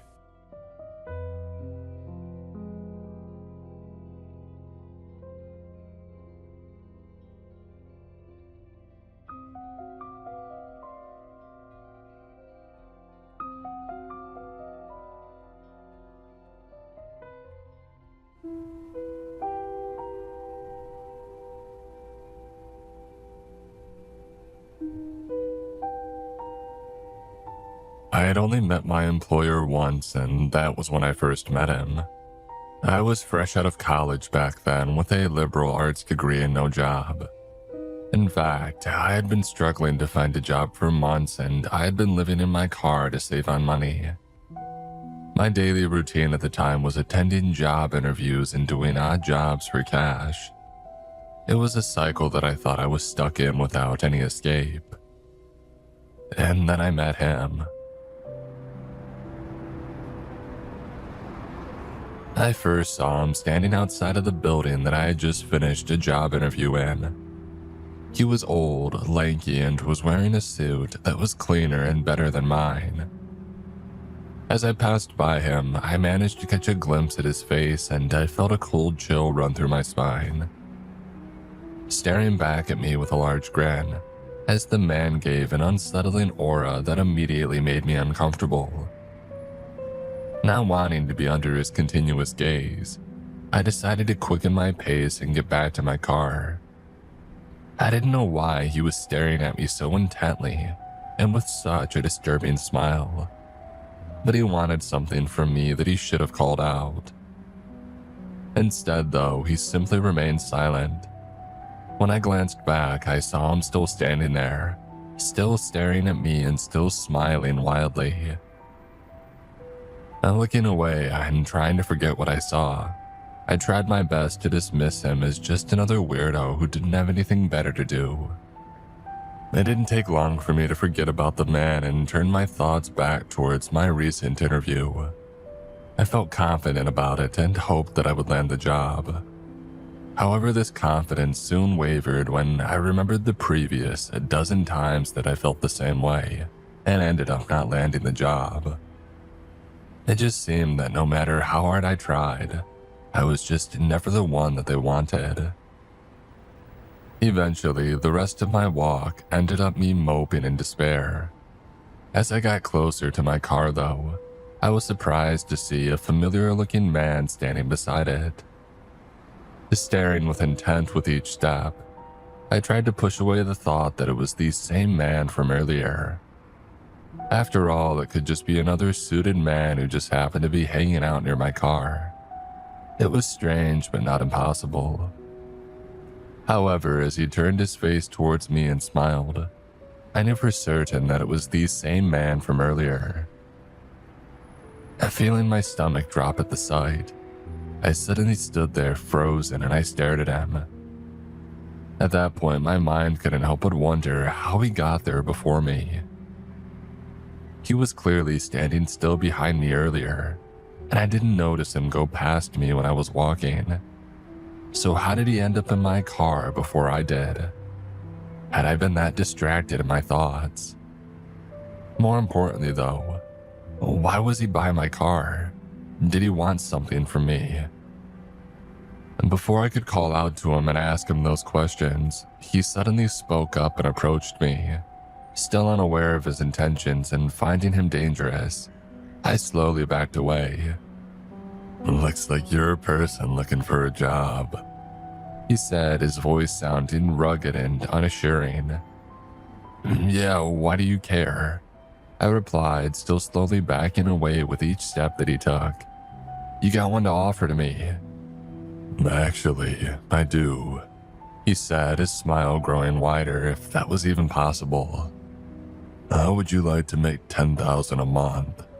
$10,000 monthly? I asked in disbelief. "You're joking with me, right?"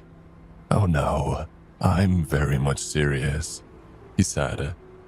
"Of course, you'll have to first pass the test to see if you're qualified, but I think you're perfect for the role." "A test? What kind of test is that?" I asked as I continued to keep my distance from him. At the time, I didn't believe a single word that he was saying, and I was just doing my best to distract him until I could get away. "This test." With that, he suddenly lunged forward and towards me, reaching a speed that I never thought possible from a simple old man like him. Before I could react and get away, the man was suddenly holding my arm with a tight grip. Without a word, he then pulled out a knife from his pocket, the sight of which made me freeze in fear. For a moment, I thought he was going to stab me right in my guts.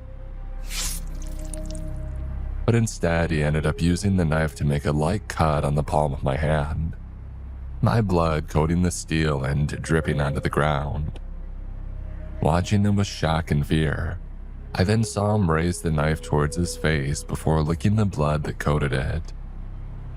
"Perfect," he said in a satisfied tone.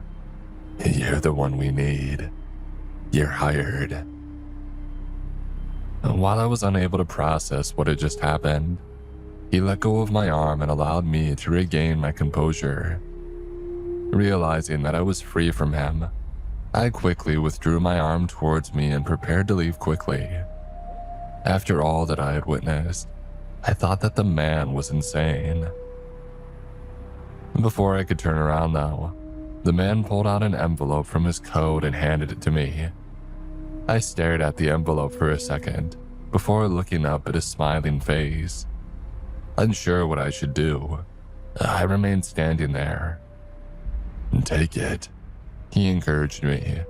"Consider this a salary advance." I didn't trust him, yet I still dared to grab the envelope from his hand. Opening it and taking a look inside, I couldn't help but have my eyes grow wide open upon seeing it filled with $100 bills. "I hope that this will help settle your apprehension," he said, seemingly satisfied with my reaction.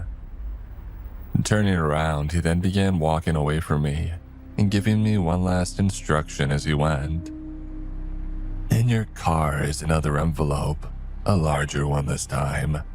A set of instructions are in it, as well as the tools that you'll need for the job. Good luck." And giving one wave of his hand, he then walked off, leaving me dumbstruck. I turned my attention to my palm. I decided to deal with that first as I tried to rationalize what had just happened. Taking a handkerchief, I wiped away the blood before using it to wrap the wound. Once my hand was wrapped, I turned my attention back towards the envelope that he had given me. Taking a look inside once more, I made sure that what I saw earlier was real. True enough, the $100 bills were still in there. Conning them quickly, I soon realized that I had $1,000 right in my hands. Suddenly feeling unsafe being outside with such a large amount, I rushed back towards my car. As I opened the door, though, I found a larger envelope on the driver's seat. Looking down at it, I suddenly realized it was likely the other envelope that he was talking about earlier. How he managed to get it inside, I wasn't sure. My car was locked and secure, and there didn't seem to be any sign of forced entry. Somehow, though, he had managed to do it, and it brought me chills knowing that he could easily get in. Grabbing the envelope, I then got in my car and made sure to lock my doors. I then spilled out its contents on the front passenger seat before sifting everything that came out. The first to catch my attention was a large folded piece of paper, which I soon realized was a map of Nebraska after I laid it open. Studying the map for a few seconds, I soon noticed a red circle marking a random town in the middle of nowhere. Curiously, I focused my attention there, wondering what it could mean. The place where my place of work would be, perhaps. Hoping to find answers, I took a piece of paper that came with the envelope and read through the instructions that I was given. 1. Every time a map is sent, you must go to the town marked with a red circle and arrive at the area within 7 days after receiving the map. 2. Upon approaching the town, stop at least 5 miles outside the red circle marked on the map. Do not go past that. 3. From the position you choose, open the case provided to you. You will find a needle and a quill in there. Use the needle to prick your finger so that it bleeds. 4. Once you are bleeding, take out the quill and soak the tip with your blood. Using the quill, proceed to shade the encircled mark on the map with your blood, taking care not to smear any of your blood outside of the circle. 5. Upon completing these tasks, your payment will be provided to you instantly. 6. Failure to follow these instructions would result in your termination. After reading those instructions, I wasn't sure whether to believe it or not. The tasks were strange and they made no sense to me. Why was I supposed to drive to a town in the middle of nowhere? Why did I need to smear my blood on the map? Couldn't I just do it all from where I was now? All these questions circled in my mind, and I was tempted to ignore all of this and run off with the money that the man already gave me. Then again, what was I to lose? If I followed these rather simple instructions, if luck continued going my way, then I would be paid rather handsomely for doing nothing but driving around and doing some silly tasks. After thinking about it, I eventually made up my mind.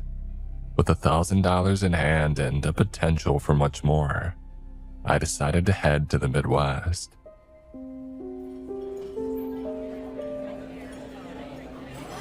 A few days later, I found myself in a diner in a town just before the one marked on the map.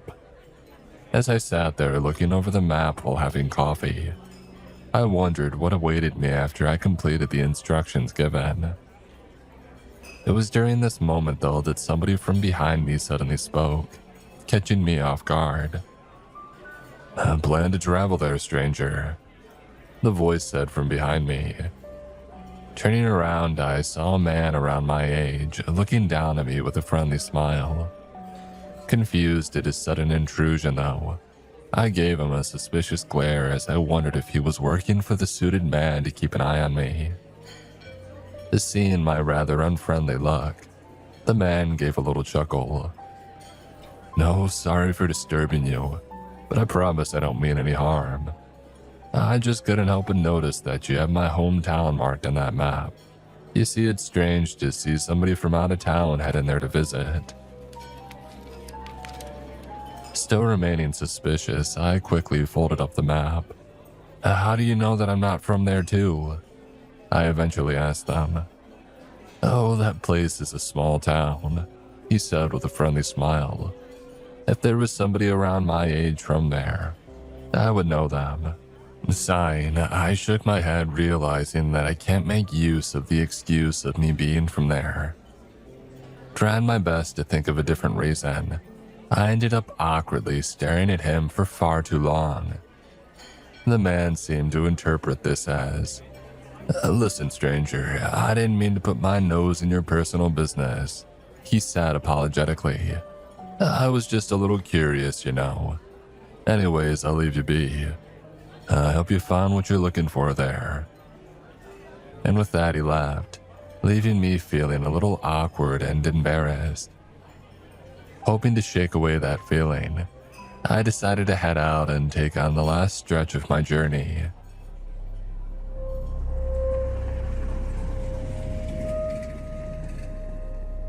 Arriving a few miles from town just before sunset, I ended up stopping my car at the side of the road and atop a ridge overlooking the town. What I saw while parked there was just what I had expected, a small rural settlement surrounded by farmland.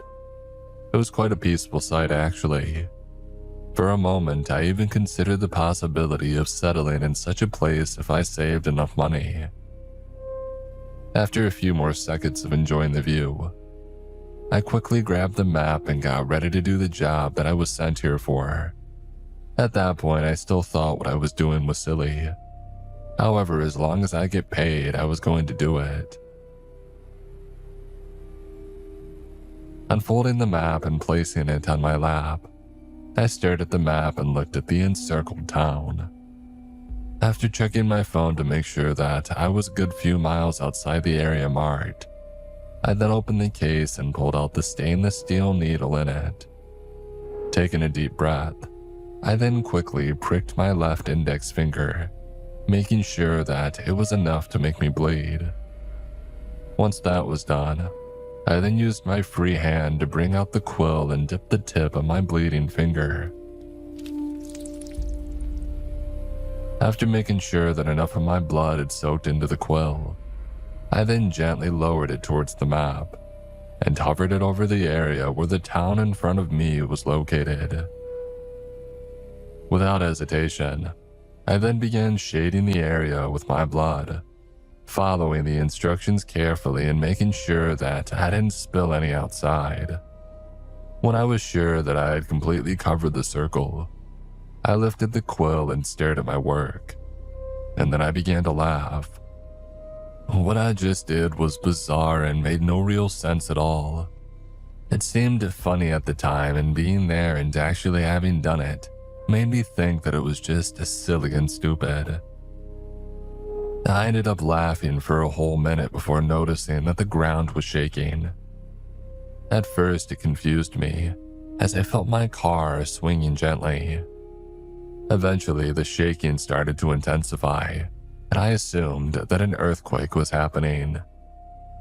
I wasn't too worried though, since there wasn't anything that could fall on me from where I was parked at. But the feeling of being rocked was not a comfortable sensation. Luckily, the shaking didn't seem to increase more than enough to shake my car. But as I looked in front of me, I saw something that made my heart stop. Rising from the ground around the town were strange pillars, at least a dozen of them. Staring at them with wide eyes, I watched as they rose higher and higher from the ground. As I did, I suddenly realized that they weren't simply pillars. No, they were tentacles, large tentacles that wiggled in all directions. From afar, it reminded me of the tentacles of a squid. However, unlike a normal squid, these tentacles were huge. Based on the nearby houses that stood near one of the tentacles, I would estimate that each one of them were around 100 feet in diameter. They were monstrous and they just kept on rising, pushing up higher than the tallest structures of the town. As the tentacles continued to rise, I began to notice a red glow emitting on the ground around the town. From my vantage point, I watched in amazement as the glowing area seemed to form a perfect circle. Starting out as a strange light, I then noticed that it was emitting heat, as the sensation could be felt even through my car. But that then made me realize, if it felt uncomfortably hot from where I was, then it must have been unbearable from the town. I shook my head and tried to not think about it, as I imagined haunting images of the people there, as if I was being taunted. I suddenly heard screams ringing all around me, as if there were thousands of invisible people being tortured and crying for help and mercy. I don't know how that was happening, but covering my ears didn't seem to work. It was as if the screams of these souls were in my very head. Pained by the sensation, I found myself jumping out of the car thinking that I could escape the noise outside. It was a stupid action and it obviously wouldn't change anything, but the pain was making it difficult for me to think. As I stepped out of the car, I immediately fell onto my knees due to the continued shaking of the ground. Frustrated and overwhelmed, I cried out and begged for the noise to stop, but it never did. Instead, the screams grew louder and louder until they mixed into one haunting noise. Eventually, though, my mind and body managed to acclimate enough to the screaming for me to be able to focus in my surroundings. Despite the pain that I was feeling from the deafening screams, I was able to glance towards town to see that the tentacles had stopped rising and were now protruding at least a mile high from the ground. By then, the shaking of the ground had stopped, and I was able to steadily get back on my feet. Looking up, I stared at the skyscraper-sized tentacles that made me feel puny below it. Watching them wiggle and sway in different directions gave the sensation of both terror and discomfort. It looked so unnatural that there was no doubt in me that it was not from this world. After standing tall over the town for what seemed like an eternity, I watched as the tentacles suddenly tipped down towards the town. Moving in unison, they descended down towards the poor settlement, before hitting it with a loud, earth-shaking crash. Bits of houses could be seen flying in all directions, and I could only imagine what those monstrous appendages would do to people that it fell on. Strangely enough, the number of screams that I was hearing suddenly reduced after that.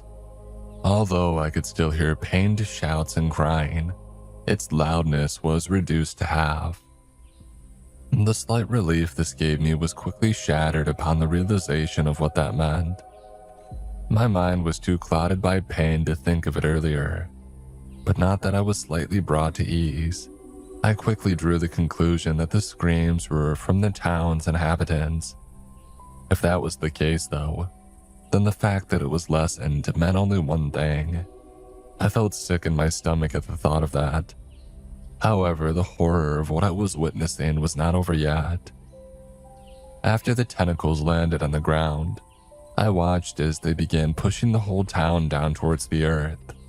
With a force that I thought impossible, it pushed the ground down as it and the houses and the streets began to disappear.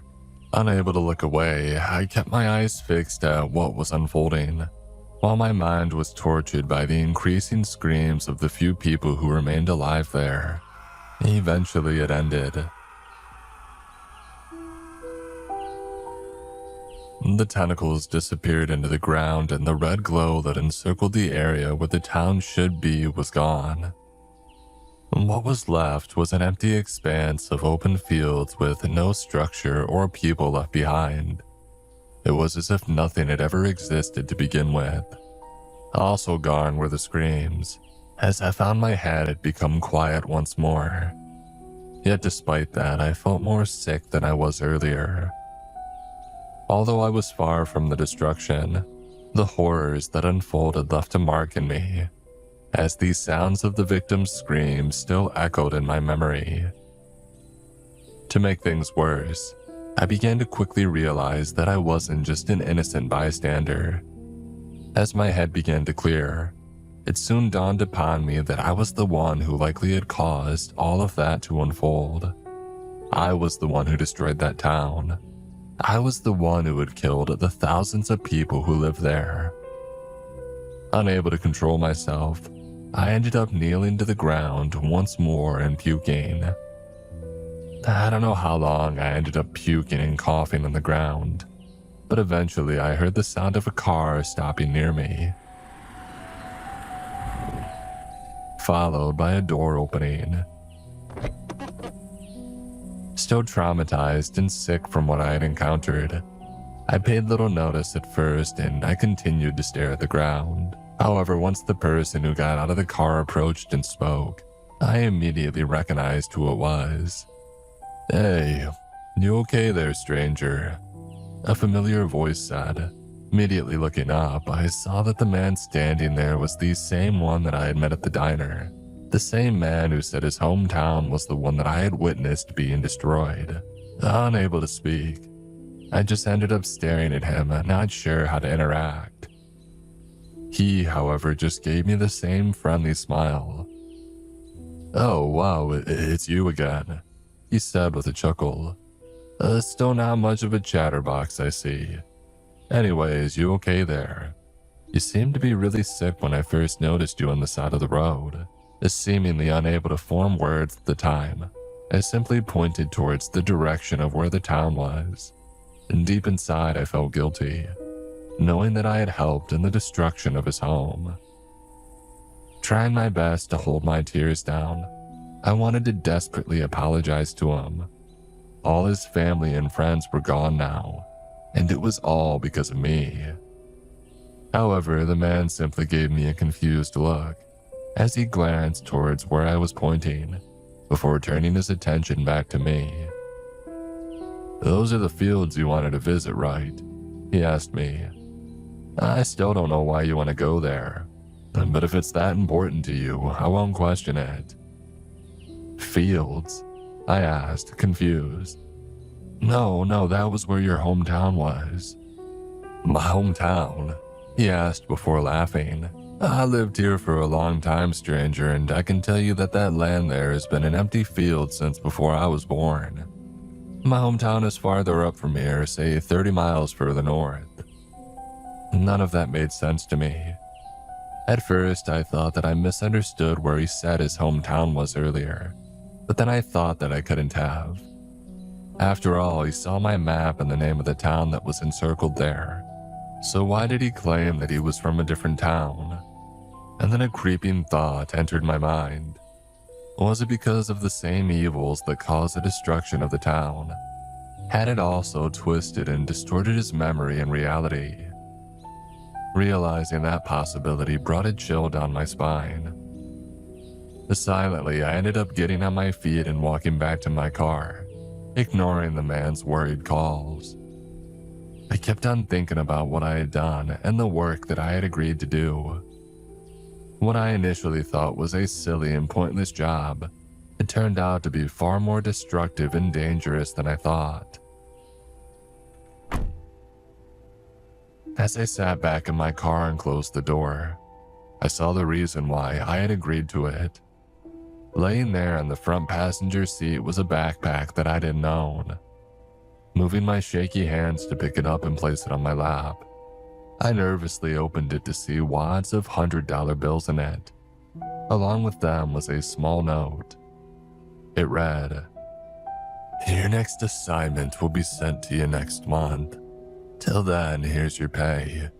$9,000 in cash." $9,000. Add the $1,000 that I was given earlier and that makes 10 grand, just as promised. That was the price of all the lives that I had killed. That was the price of all the memories that I had altered, and the result of the simple and horrifying job that I had been hired for. What I was given was blood money, no doubt about it. I felt repulsed, both by it and myself. Putting the bag back on the passenger seat, I gave one glance out to the man who was still standing there and staring at me. I wanted to apologize, to tell him what I had done to him, but I didn't. He would never believe what I would say, and no apology that I gave would ever make up for what I had done. Because of that, I simply looked away and drove off, heading back from where I came from. Although he would never understand it, I felt guilty for what I've done to him in his town. That was 9 months ago. Since then, I've done one job every month for my employer, erasing small towns from different states, terminating the lives of thousands upon thousands, and altering the realities of those who had been fortunate enough to have left their hometowns. I've been paid handsomely for all of this, and now I get to live in a nice home and I no longer have to worry about money. Am I proud of my job? No. In fact, I'm ashamed of what I do, and I'm haunted by the screams of those who I had condemned to hell. Can I leave my job? I don't know. I don't think my employer would let me leave, and I already consider myself lucky that he isn't forcing me to do all of this. I fear that trying to refuse would only make things bad for me. So I've decided to enjoy my compensation and try to live with the guilt as best I can. I have things pretty good after all. Although sometimes I can't help but feel that all of this would bite me in the back someday. Most of the time, I try not to think about it too much. However, once in a while, I do end up being a little curious. After all, he probably doesn't want these towns erased for no reason. If he did though, then that would be a scarier thought, knowing that a man just wanted it done for the heck of it. I don't think that's the case with my employer though. Recently, my curiosity behind the greater meaning behind things grew once again, especially after my most recent excursion. It was supposed to be just like my previous ones, and go to the place, erase it from existence, and receive my money and leave. Now, it sounds simple when I put it that way, but no matter how many times I do it, it never was simple. And despite all the terrors I was constantly hearing and seeing, I never became desensitized. That was a good thing, since it at least made sure that I was still human. A terrible human, but a human nonetheless. On that day though, as I marked my blood on the map and readied myself for what was to come, I was not prepared for what I witnessed. As usual, it began with the trembling of the ground. Standing outside and looking out at the distant town in front of me, I watched and waited for the tentacles to sprout on the ground. To my surprise though, they didn't appear. Instead, large arm-shaped appendages emerged, a dozen of them doing what I was used to seeing the tentacles do. Staring with confusion, I watched as the hands on the end of these arms opened up, its fingers stretching wildly before pointing down towards the village. Just like the tentacles of the past, these arms followed a similar formula to what I had seen before, and they fell down and crushed the village, filling my ears with the screams of the residents. Yet, for the first time since I took the job, my mind was not focused on the victims. Instead, my thoughts were too preoccupied with the arms, as I wondered why they had appeared instead of the tentacles. What did it mean? Did I summon something different this time? If so, what was it? Stuck trying to find answers, I failed to notice the arms push the town down to the ground and disappear.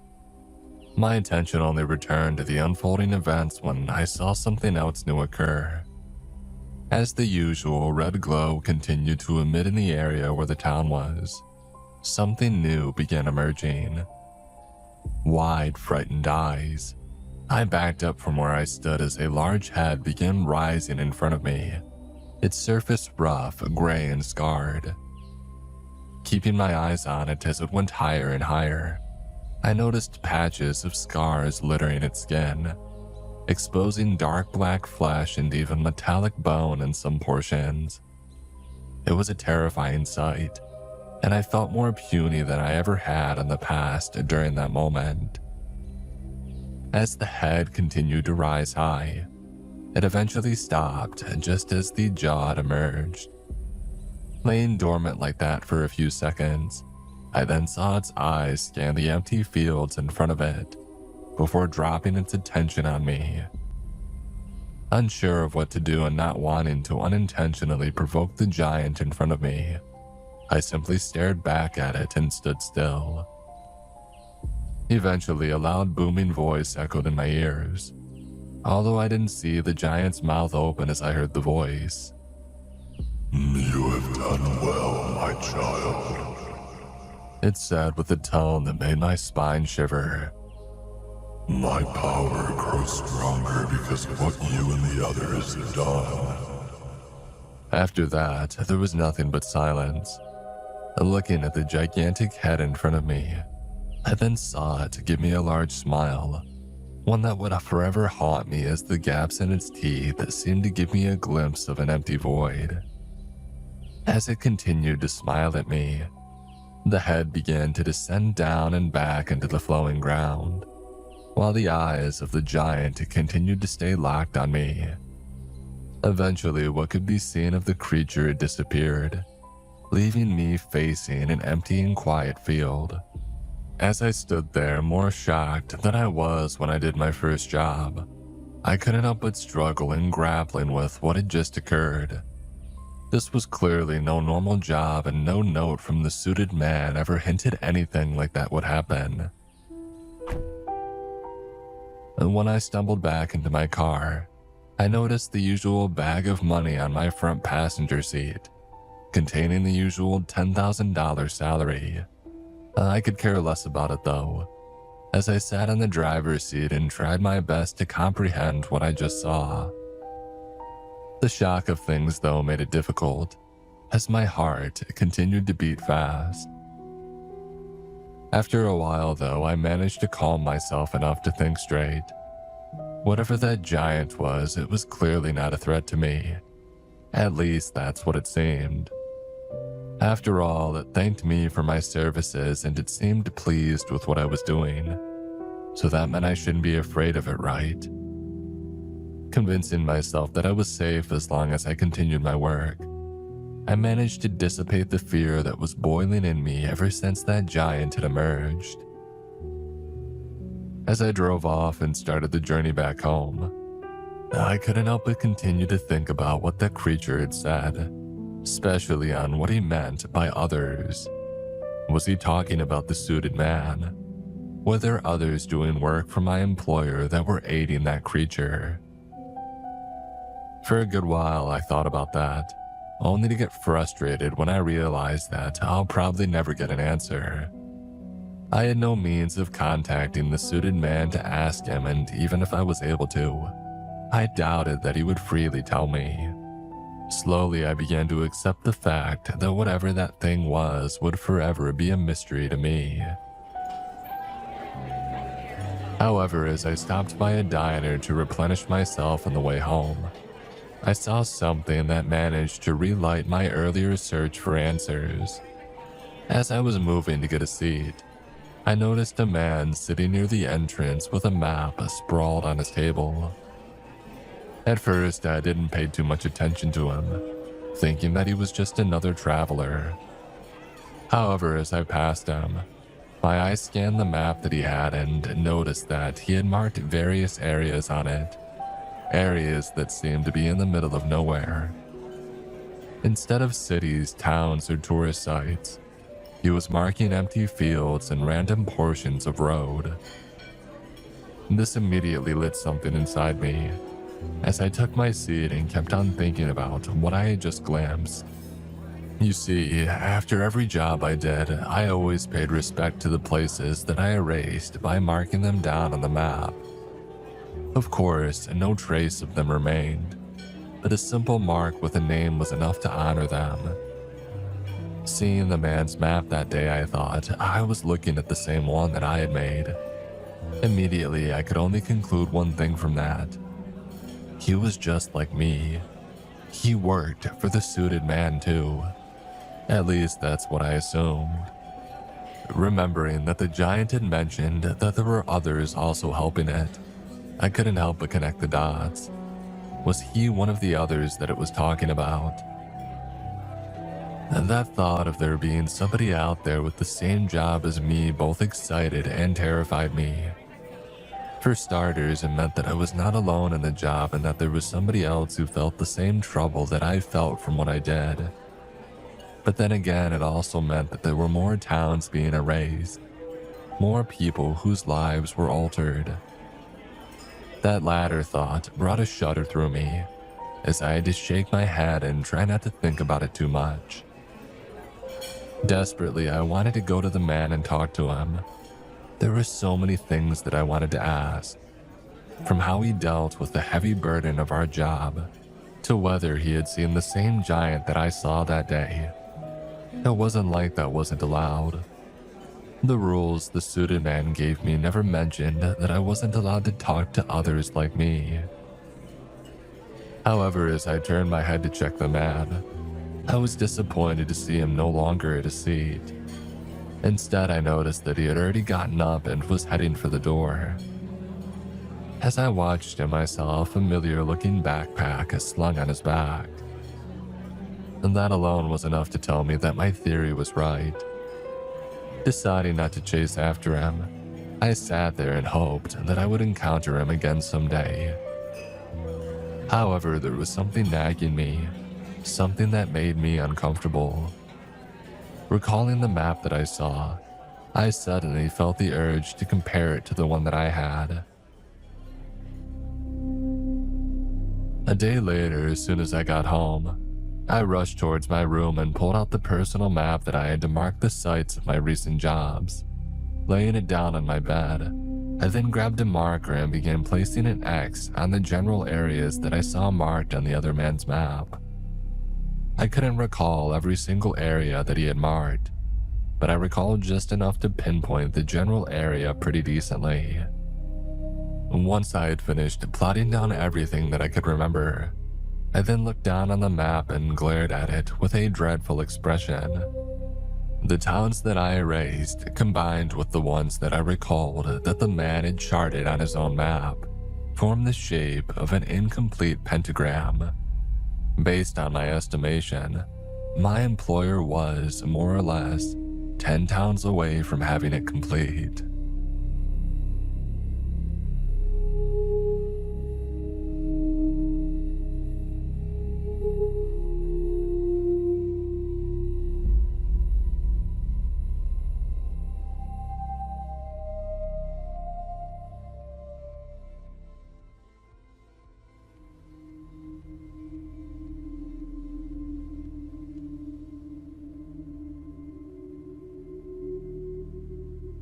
There was this ice bucket challenge a few years ago where people would stand and wait for one of their friends to suddenly drop chilling cold water all over their body, and I'm not talking about just regular ordinary bathtub water. I'm talking about water that was nearly at sub-zero or had been taken out of a frozen lake. Something that would automatically send a shock through your body. Going into cryo sleep is like that, except 1,000 times worse. Because the jabbing cold, a pain of the needles entering into your body and then the fluids pumping through your veins feels like you're dying, or at least you want to die, but you can't because you're stuck, trapped in a box where the only hope you have is that the sensation will finally stop and that you can fall asleep, but even in the recesses of your subconscious, you will still feel the pain. When I found out that I was going to be placed in the tube for nearly 6 months to the farthest reaches of Jupiter, I thought that it sounded impossible.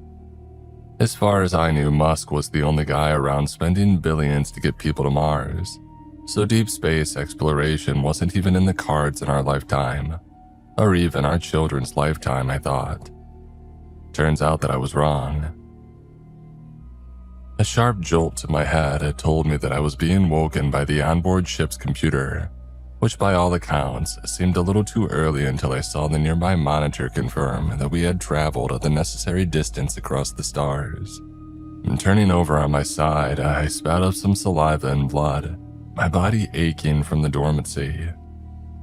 Before I could get another gasp of air out, one of the onboard robotic guards was behind me with a metallic muzzle, placing it over my mouth roughly like I was supposed to be a caged dog. Considering the circumstances behind my confinement back on Earth, I couldn't blame them. But then I saw that I wasn't being given special treatment. The 7 other passengers for this death cruise to the stars were also being shackled and dragged out toward a command center. Once lined up, all of us got a chance to peer out at the beautiful view of Jupiter and the stars beyond. I wished I could appreciate it. Attention all inmates, we have nearly arrived at our destination, Space Station TXRTS, codenamed the Tartarus. Please listen carefully to the following pre-recorded message from our corporate sponsors. And the intercom computer announced, and then a strange, grindy anthem played over a projected film of the blonde-haired woman that had first approached me while back in Kingsport. Cosmonauts, brethren, you stand on the precipice of new discoveries and truths that no other human has ever imagined. When you left Earth, you were only considered refuse, prisoners to be disposed of by countries that couldn't see your potential. Now you arrive in tandem to prove them wrong. Your mission is simple. Document as much as you can concerning the space station.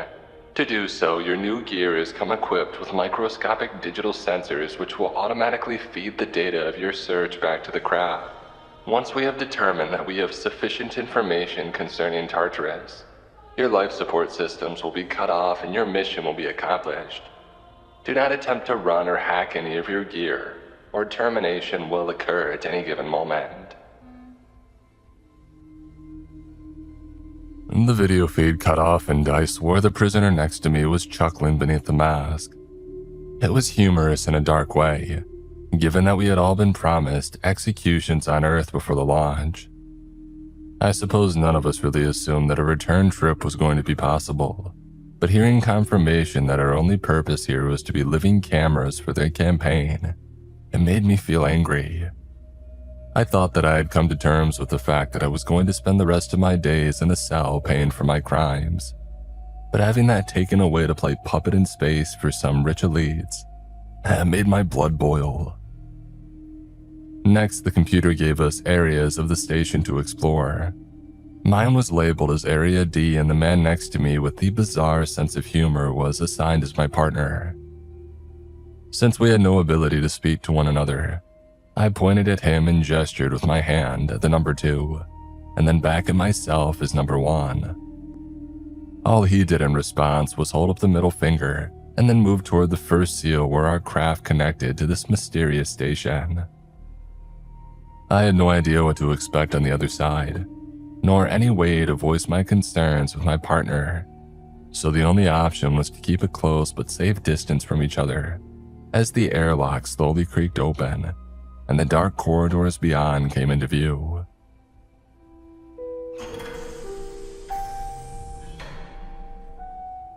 Inside my helmet, a stream of data began to feed its way down in front of my eyes, telling me what the elites had gleaned about this place before our arrival.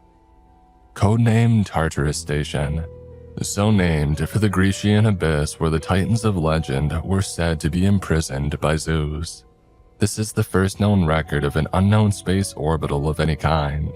It is viewed as the first step by our species to contact extraterrestrials. Since its discovery, there has been no indication of any energy signatures or propulsion detected, and satellite imagery has only provided the following details. Size approximately 450 feet. Weight estimated 1.6 million pounds. Shape. The design rivals traditional designs from any known human culture, but popular opinion states that the orbital is similar to the biblical description of angels. Due to this, many suggested that the station initially be named Valkyria. However, the scans soon revealed that it is likely the station has remained unmanned for well over a millennia, which led to the consensus to view it as a prison, a final resting place for whatever species had built it. I couldn't help but think that it was ironic they had chosen to send criminals to such a place, and I wondered how accurate that was for the station's initial purposes. My headlamps kept the corridors illuminated as we had separated from the rest of our team, entering Area D, and I tried my best to make sense of what that purpose might be. Like the idea of being frozen in space, the concept of aliens had been just fantasy to me a week ago. Maybe if I paid more attention in science class about theories relating to this sort of thing, I would know what I was looking at. So many poor choices had led me here, I reflected. It made me wonder what sort of choices this race had made to build this place and then to die out. An alert on my visor told me to stop and allow my built-in camera to take better pictures of some kind of console, and I noticed that there were symbols etched into the display, indications of a language, which I suppose is unsurprising given how sophisticated everything else was. But what did shock me is that a few moments later, my camera feed told me that the computer for our ship had figured out a translation based just on what was there. Analysis indicates this console is a habitat monitor of some kind.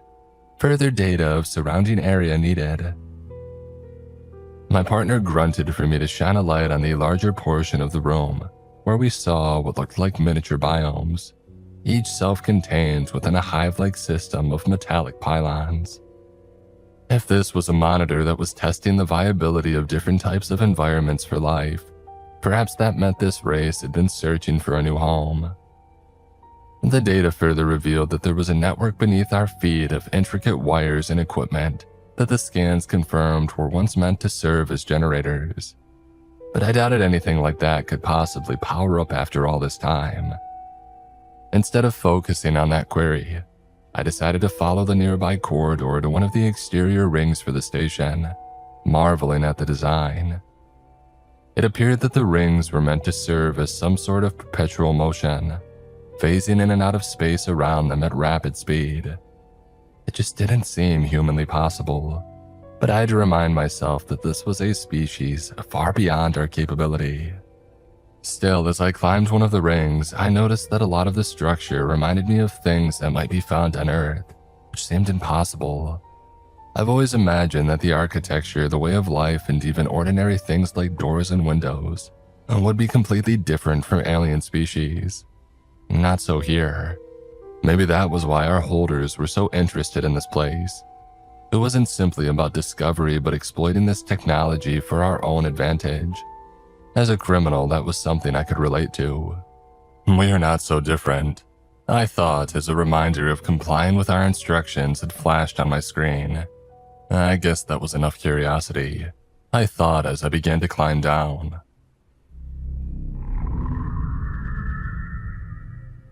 And just as I was halfway, I heard the most unusual noise. If you've ever fired up an old pickup truck after it's been sitting there for a few months, It was a similar sound except 1,000 times louder, and then the entire ring began to move. It happened so quickly that I lost my bearings and fell to the ground as the noise grew louder. Thanks to the low gravity, the fall didn't cause any injury. As I recovered, I saw the rings move faster and faster until their movements were so quick that I couldn't even be sure what I was looking at. And then I heard the noise from the habitats and I looked to see that they had activated. Somehow my partner had found a way to spark a flow of electricity from the grid below our feet, the entire pattern glowing brighter than a Christmas tree. Some other portions of the ship began to pull back and shake, the entire thing humming with life, as it seemed to surge stronger and stronger, soon becoming out of control. All the noise made me want to cover my ears, and then I felt blood begin to trickle out of them. Soon we had another problem on our hands. The habitats had begun to spread apart and reveal what looked like a large engine that was thrumming to life. The readout on my helmet alerted all of us to take cover, but it's not like we had anywhere to run. Instead, I could feel the entire station beginning to shake and vibrate as the rings closed in on the central mass and connected to this engine. As the two massive structures collided, I was sure that it would mean our demise would be swift, all of the station splitting apart the way that an atom does at the moment of such a massive explosion of energy. But instead, the room filled with light, and I found myself being flung across the room like a rag doll. Another astronaut hit the exterior ring and went flying, never to be seen again. Moments later, the space station lurched backward and everything began to come to a halt. My head still felt like it was spinning even after the noise had faded away, and my body felt that it had been crushed by 10 tons of bricks. Everything was painful, but I knew something strange and momentous had just happened, so I found the strength to move. When I got over toward the exterior of the viewport, I saw that we were no longer anywhere near Jupiter, nor any stars that I recognized, and the data on my screen was now a dead feed, making me wonder if we had lost the transmissions from the shuttle. At the same moment, another strange noise occurred, and it was accomplished by flashing lights which I took to mean a warning. Rushing to the other side of the corridor alongside my partner, I saw that our facility was now hurtling toward a new planet at rapid speed. We were going to be experiencing a crash landing. This time I knew that the only way to survive would be to take shelter. I began to climb the honeycomb grid, and getting inside one of the many habitats and sealed it up even as the atmosphere hit the station. Everything around me began to ignite with fire from the chemicals in the environment, and I closed my eyes for the moment of impact. Nothing could have properly prepared me for such a situation, but as the rock and dust and debris crashed all around me, I kept telling myself that I would find a way to survive, and somehow I did. When things had finally settled, the habitat that I had locked myself in had broken from the network and rolled out of the crash site, leaving me to be tangled in a mess of metal and alien foliage. Immediately, I started to kick apart my cage, falling down to the solid ground below and coughing as I tried to recalibrate my entire body. Somewhere close by, I heard a shout of praise and laughter, and then I saw my partner standing near to the edge of the corroded window to the station, his muzzle somehow broken off by the crash. That was intense," he screamed. Two things ran through my mind. First, that he now had the ability to free me, and second, that the planet had breathable oxygen. We were very fortunate. I motioned for him to get my muzzle off, but before he did, we heard noises from under the rubble. A few moments later, we had isolated them and found 3 other survivors, 2 women and another man, and the others of our skeleton crew were nowhere to be found. Over the next half hour, we pushed out of the jungle overgrowth into a spacious valley, and it was there that my partner finally agreed to get our muzzles off. "The fresh air, wow," the woman next to me hollered. Even after it was off my mouth, I found myself still in silence.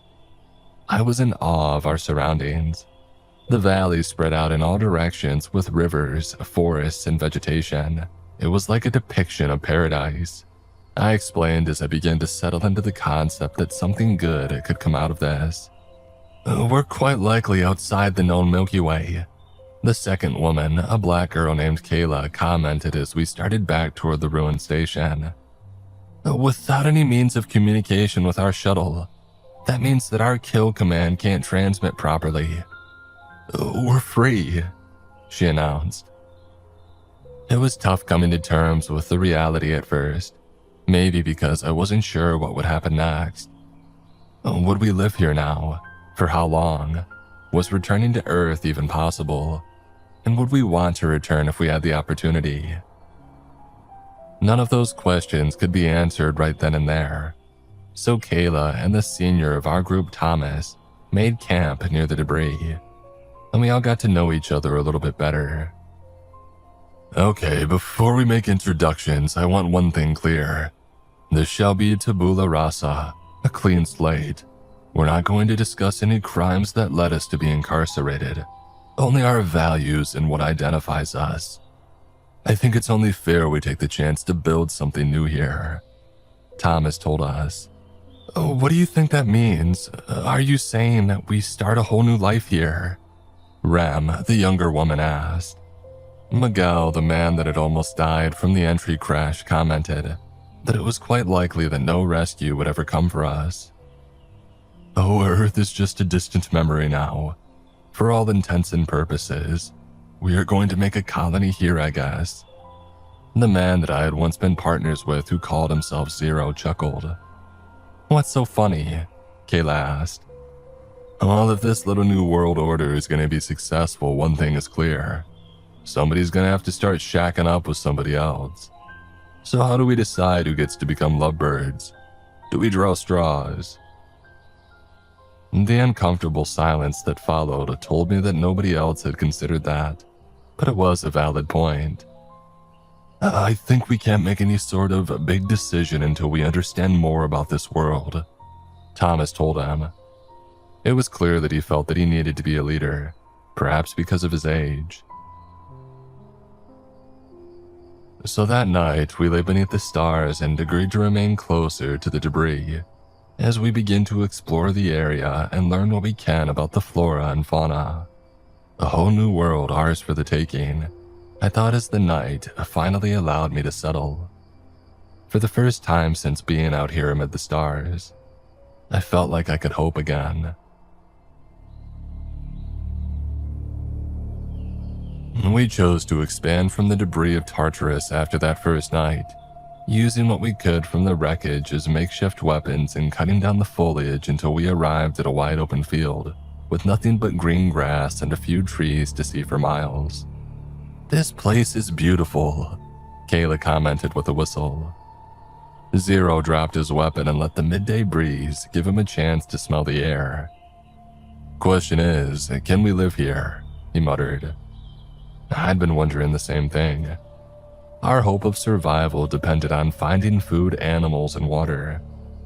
We were lucky to have breathing air, but the chances of not surviving were exponentially higher than making it to see another day.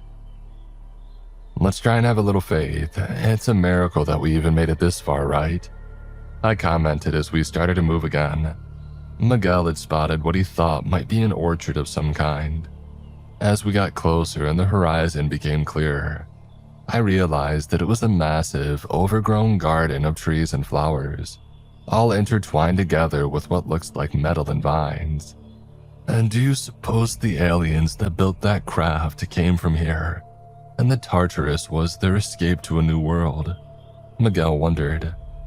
And Thomas cut through the thick layer of weeds that covered one tree and found what looked like prickly pears.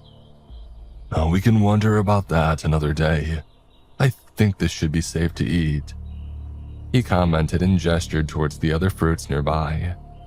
It was a vast field of different kinds, all of which seemed to mostly be rotting except for the ones that he had picked.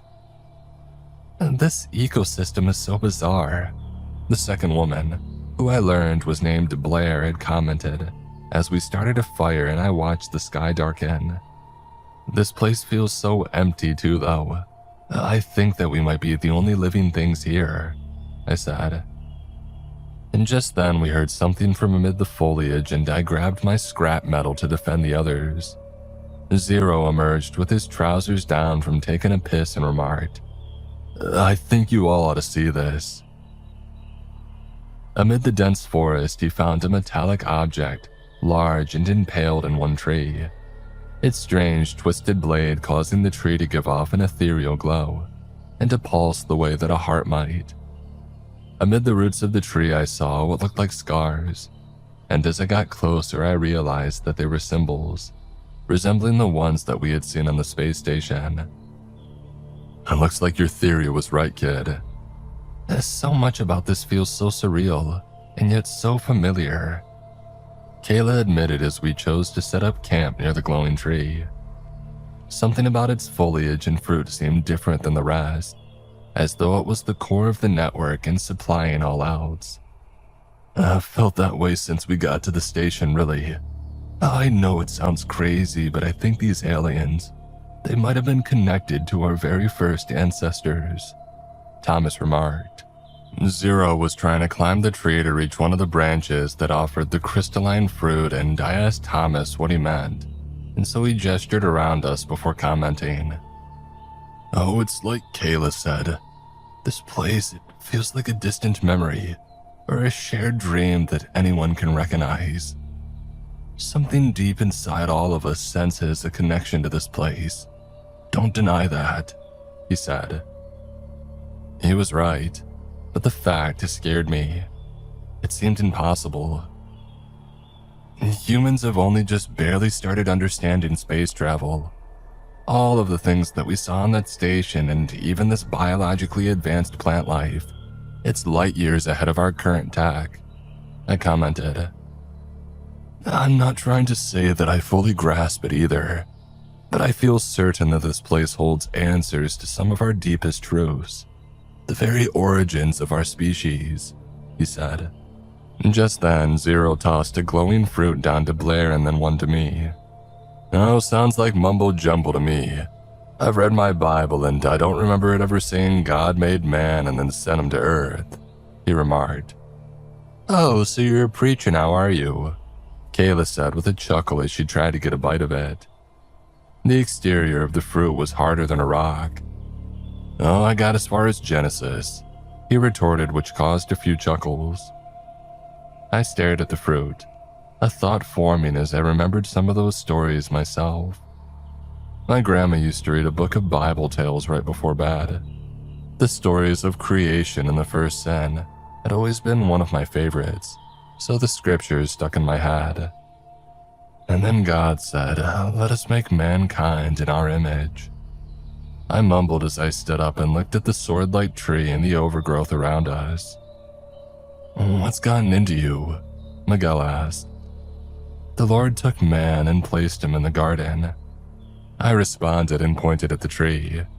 "And from every tree of the garden you should eat, but from the tree in the middle of the garden you must not eat, for in the day you eat from it you will positively perish." Zero laughed aloud. "I think you're taking things too serious, man.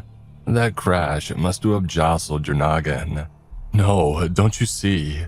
This is the Garden of Eden," I said excitedly as I looked at the fruit. "And this must be the tree of life, the one that God sealed off when mankind became sinful." Kayla paused from trying to break apart the fruit. Slow down. Are you really saying you think this is the real Garden of Eden? I mean, we're literally millions of years from Earth." "I didn't see it at first, but now, I think it's undeniable. The shared experience of a common ancestry, the familiarity even though none of us have been here. Our theories might be right. This may be where the first man and woman came into existence," I told them. Zero finally broke open the fruit. It looked like a swirling mass of worms that was eating itself over and over again, and it was an even brighter light than the tree. "Let's say you're right. If so, then God was actually some alien race. Wait, where's this God now?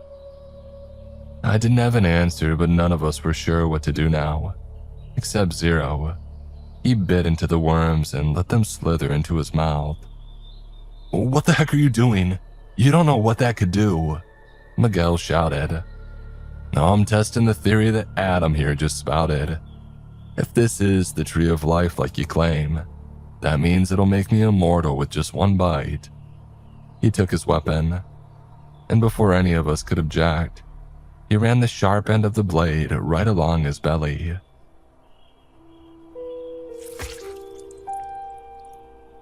The blood seeped out for a moment as all of us watched and waited to see if he would topple over from shock. But instead, the skin began to seal back almost instantly, the way that you might see in the movies. The wound was gone and there wasn't even a scar. "My goodness," Blair whispered.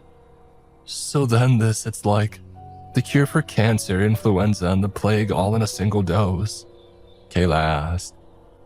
"Death itself won't be able to touch us," Thomas said, and then he asked Zero to climb up and get some for the rest of us. A few moments later, we all had one and got to work breaking them apart.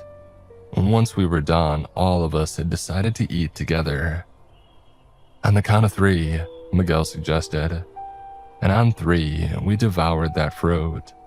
And then we all took turns, much like Zero did, putting the fruit to the test. It was a bizarre sort of ritual that reminded me of a college frat party that I had been kicked out of once. We kept pushing our limits for the rest of the night, laughing at the newfound power that we had gained. Oh, I wish that moment had also been eternal, because what came after was the real nightmare. Our descent into madness was a gradual one. I wish it was something that I could have seen hints of, but that is not how it spreads. As the days passed, we began to work and create a small home for ourselves, which we called New Eden. And eventually we began to create farms and roadways that spread outward from there. Miguel and Blair grew closer as the weeks passed by, working side by side. And I remember the first big milestone was when they announced that they were going to try and have a baby. I imagine that child growing and having children of its own, free of sickness and death, until one day, this whole world was filled with perfection. If anything was going to be a utopia, it would be the one that we were now making. Over the next week, however, Blair experienced the early stages of pregnancy, morning sickness and dizziness, and even had difficulty moving around. And then in the second week, I realized that she had begun to show signs of a bulging stomach, something that ordinarily wouldn't happen until the 3rd trimester. "We need equipment to figure out what's happening. Do you suppose anything on the Tartarus might be of use?" Thomas wondered. I didn't have an answer, but Kayla and I agreed to look the next day.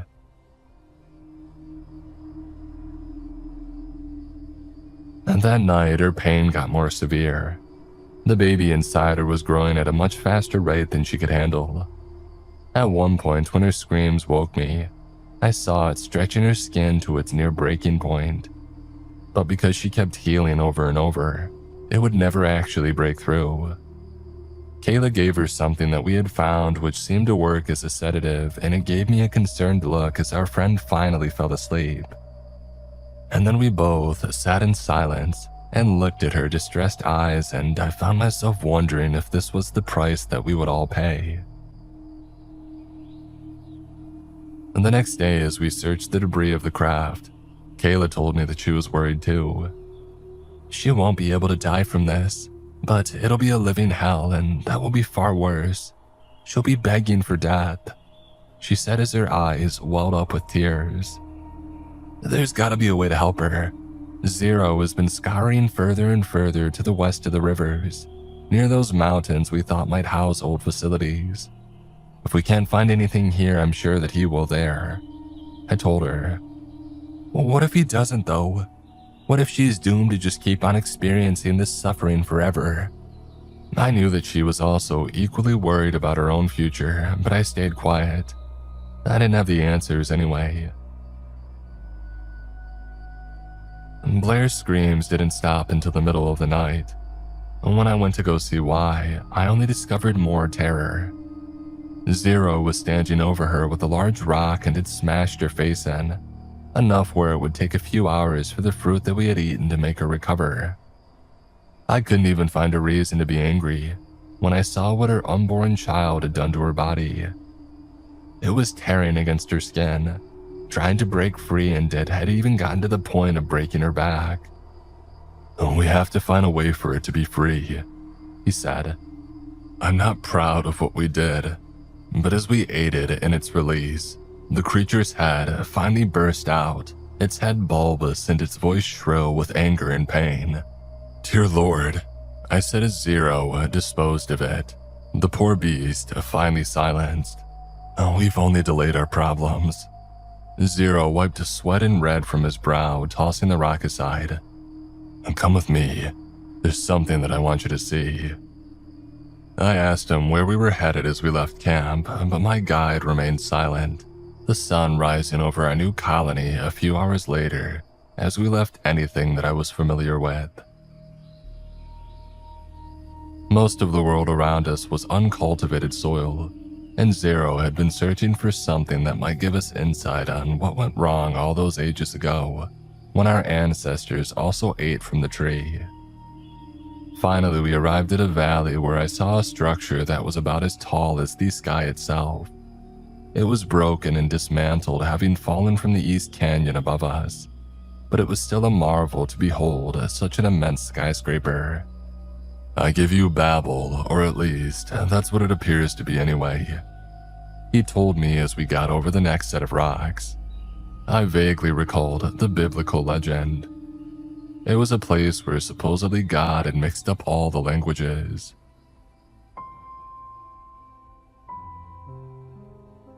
Inside the empty tower, we saw endless arrays of computers, machines, and other forms of technology that rivaled anything that we had ever seen, and it too reminded me of the Tartarus. Zero reached one of the terminals that still had an ethereal glow to it and explained, "I found it a few days ago. It activated when I shed blood." He paused and cut his hand to let the blood flow into the circuitry, and I watched as a holographic man appeared. He was tall, perhaps at least 9 feet, and had the appearance of a regal officer, but his features looked troubled.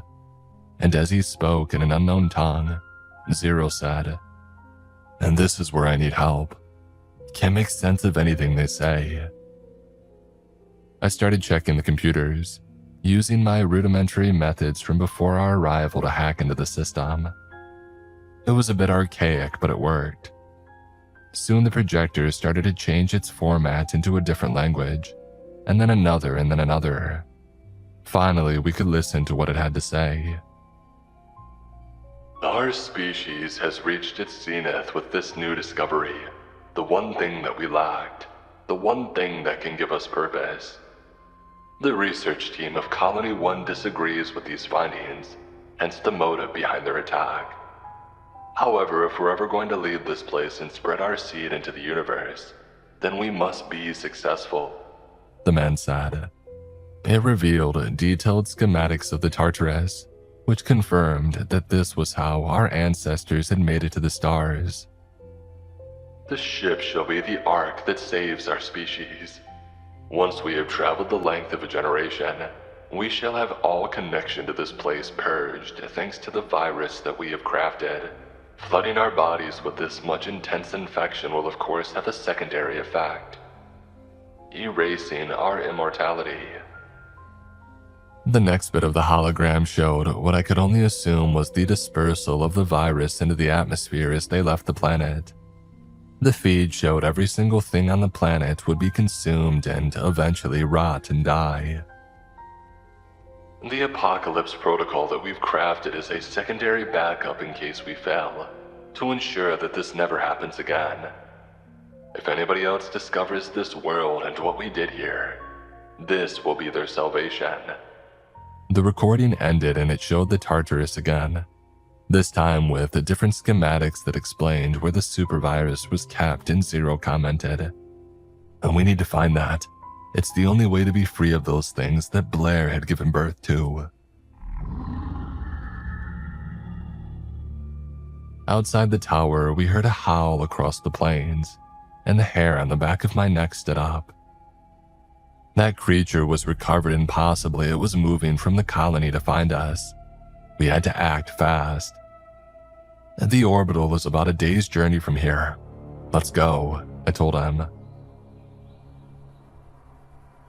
And we left those ruins and started traveling east, my heart pounding each step of the way as we avoided any trace of the creature. And we were nearly in the clear when I heard it moving through the brush. Zero and I began to run, weaving between trees and overgrown fields to reach the orbital. But the creature was faster. It leapt from the trees and latched onto Zero, its fingernails tearing into his back as it pinned him down. I stumbled and held my breath as the gigantic newborn shrieked and attacked him, its misshapen features a testament to what the newborn power had done to human biology. Its misshapen features a testament to what the newfound power had done to human biology. It had to be twice his size and against 4 times as strong. Zero kept fighting though, screaming for me to run as he distracted it. His bones were breaking over and over again as the two danced around the jungle, each trying to overpower the other. The distraction, I knew, wouldn't last forever. With that sort of strength, eventually Zero would be wounded beyond a quick recovery of healing. So I decided to leave him behind as I reached the edge of the jungle and saw the Tartarus off in the distance. I didn't look back as Zero's screams became more intense. And then at last it grew silent, which actually frightened me even more. That meant that Zero was unconscious, and the creature was likely now hunting me. Reaching the station, I pushed myself through the debris and began to search what portions of the place were not destroyed. I saw my old helmet, which we had once considered to be a part of our inmate uniform, and I turned on the headlamp illuminating my steps. As I started to roam, I found my thoughts reflecting on our journey here. We thought that we could escape fate, escape death. This was never freedom at all. We wished that we could have simply perished a long time ago, amid the safety of stars that we recognized. The Tartarus simply had to still have access to the virus, otherwise I wasn't sure what we were going to do. Climbing down an old elevator shaft, I reached a submerged portion of the station and recognized these symbols on the outside to indicate that it was some sort of lab. I dove under the water and pushed myself into the room, adjusting my vision to the cloudy water as I tried to see if anything was intact. I grabbed whatever I could, pushing myself into the next corridor and coming up for air. Placing the vials on the side of the twisted metal, I examined the materials inside each of them. I really only had one way to make sure the virus was actually effective. I realized it taking out a syringe. I couldn't bring back the wrong thing. So I braced myself and plunged it into my thigh. Gasping for air, I felt my heart suddenly stop, and then it felt like it was going to explode. The world didn't stop spinning for a good second, and when it did, I found my entire body was shaking and convulsing. I turned over and began to vomit bile, along with the rest of the worms that I had consumed years ago, and then I simply laid there on the metal, still gasping for air as I struggled to move.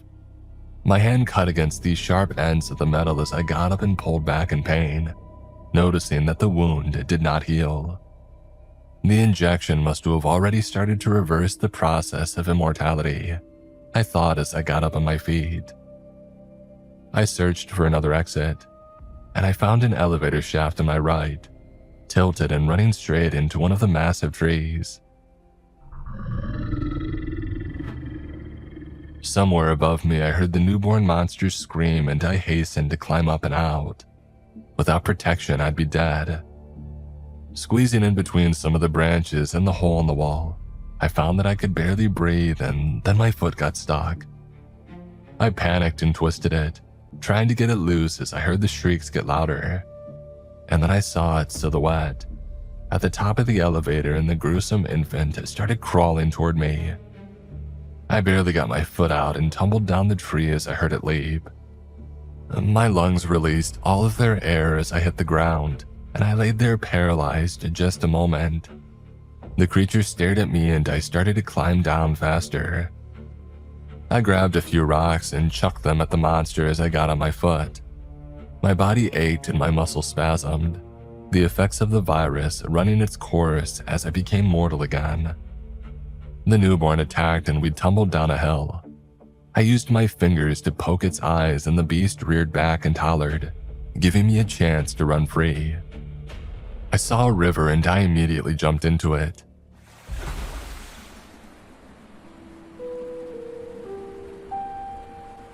The creature didn't follow, trying to find its way around to where I swam. I wasn't sure why it hesitated, but I used the momentum of the stream to push away, focusing on the rising sun. If I followed this path, I should be only 10 minutes from the camp. The screaming behind me didn't stop, and so I kept my pace and followed a fresh path of destruction, eventually finding Thomas and Kayla and Blair. "What's happening? Where's Zero?" Kayla asked. I showed them the vials to explain what the virus did, making them all quiet as they heard what I had to say. "So this virus, it's death, going back to being mortal?" Thomas asked me carefully. Blair was already eager to take the medicine, her ordeal with the newborn enough to make her desperate to die. They watched as she injected herself and began to convulse the way that I had, and then she gave us all a hug and smiled at me at last. She told me thank you. We watched in silence as she went to the nearest cliff and she hurled herself off of it. There was a sudden finality to our long ordeal when we saw that she had perished, and Thomas bravely said that before we took each other out, we had to make sure that this planet was destroyed. "The apocalypse protocol you mentioned, how do we activate that?" he asked. I told him about the tower and how it likely once served as a means of communication with the station, and so we left the camp immediately to get there. The tower was at least a day away, and I knew that the creature Blair had given birth to was still searching for us, so there wasn't any time for rest. Even though I was the only one in the party that could now get hurt, I became even more vigilant. Nothing else mattered to me except finally getting to destroy this wretched rock. It began to storm as we passed through the first portion of the valley, our sweat and blood staining the air. The predatory newborn was close. When we saw the tower, I insisted that they go ahead. "If I can distract it, you'll have time to activate the tower." The command center was close to the level where the canyon had crushed the skyscraper. "How will you know if we succeed?" Kayla asked. I thought about the video where I saw the destructive power of the bomb detonating across the entire planet, and I promised her that I would know. "Once the signal can be sent out, we will all meet our maker," I told her. And they left me there as I caught my breath again and I waited for the creature to find me. I didn't just sit by though, I set a trap. One of those makeshift holes that you might find to catch a tiger. It would be enough to slow it down, maybe even enough for my friends to get that signal working. There is also an alternative that I'm dreading where everything goes wrong and they can't actually destroy this world. In that case, I'll fling myself into this pit and let nature take its course. And the only way out is death. It was the answer that we were given all along. It just took living forever to recognize how precious living is. The creature came like I knew it would, and I smiled, weapon in hand, as I saw the beacon starting to light up. This is the end for me, but maybe if this message it gets back to somebody else and it's not, I only ask that you send others here to kill us, to put an end to all of this. If not for our sakes, then to prevent this curse from ever spreading.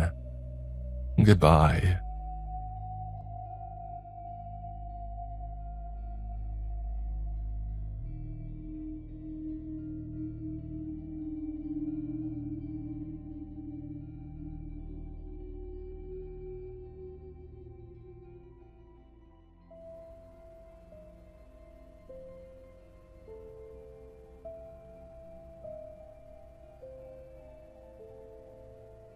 Hopefully this is the right place for this, because I have no idea what else to do. The police are useless. No one I've talked to takes me seriously. I know this story sounds impossible, but something happened to my brother and my friend, and I need to figure out what it was and how to get them back. I'm so scared something horrible has happened to them. The cops found this typed up on Steph's phone and asked me if I could explain it. I can't. It looks like she was trying to post it here but couldn't get enough of a signal for it to go through. I'm posting it now to see if anybody can actually help, because I can't make any sense of it. I haven't changed a thing.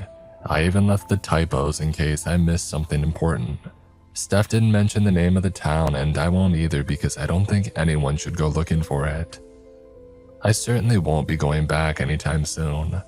Not unless I have to. Please, just read and help if you can. I'm sorry for any typos or if I leave stuff out. I'm trying to make this make sense, but I don't have long and it's getting hard to type. I hope somebody can tell me what's going on and how to stop it. I'm so scared and I don't know what to do. I'm in this cabin in the mountains in Pennsylvania. I don't even know what this place is called. I just followed my friend's directions, so please just help me. I'm supposed to be dog sitting for my friend's brother, but stuff started going wrong pretty much immediately. My friend Amy, we're 26 now, but we've known each other since 6th grade. She knew that I was strapped for cash and she let me know her brother needed a dog sitter for the weekend. I'm not really a dog person. There was an incident when I was a kid. I still have the scar to prove it. It took me forever to mostly move past it. But I need the money. And I won't lie, I've always kind of had a crush on her brother, so I jumped at the chance to get his number and maybe an in with him. What she had failed to tell me is that her brother Jason lived in a creepy-ass cabin in the middle of the creepy-ass woods in the creepy-ass mountains. I knew it was rural, she had said as much before, but I figured he was at least near a town of some kind. Nope. Miles from anything that could remotely be called a town. I probably should have guessed when Amy sent me typed up directions instead of just giving me an address to plug into Google Maps. But I was too relieved about the job and I didn't ask any questions. I had been trundling along a dirt road for over an hour, maybe 2, wincing every time that I hit an unavoidable pothole in my crappy old car, before it happened. It was dark as hell and I couldn't see more than 10 feet in front of me even with my high beams on. There were no streetlights, and the trees blocked every last scrap of moonlight. Anyway, I was creeping along, trying not to do any permanent damage to my car. I was munching on some French fries that I had picked up before I got off the highway. And thank God, since I doubted any pizza place would deliver out here, and I was too wiped to cook for myself. I had rolled a window down since my AC was on the fritz and the weather was weirdly hot for this time of year. I always thought of the woods as quiet, but the noise was ungodly.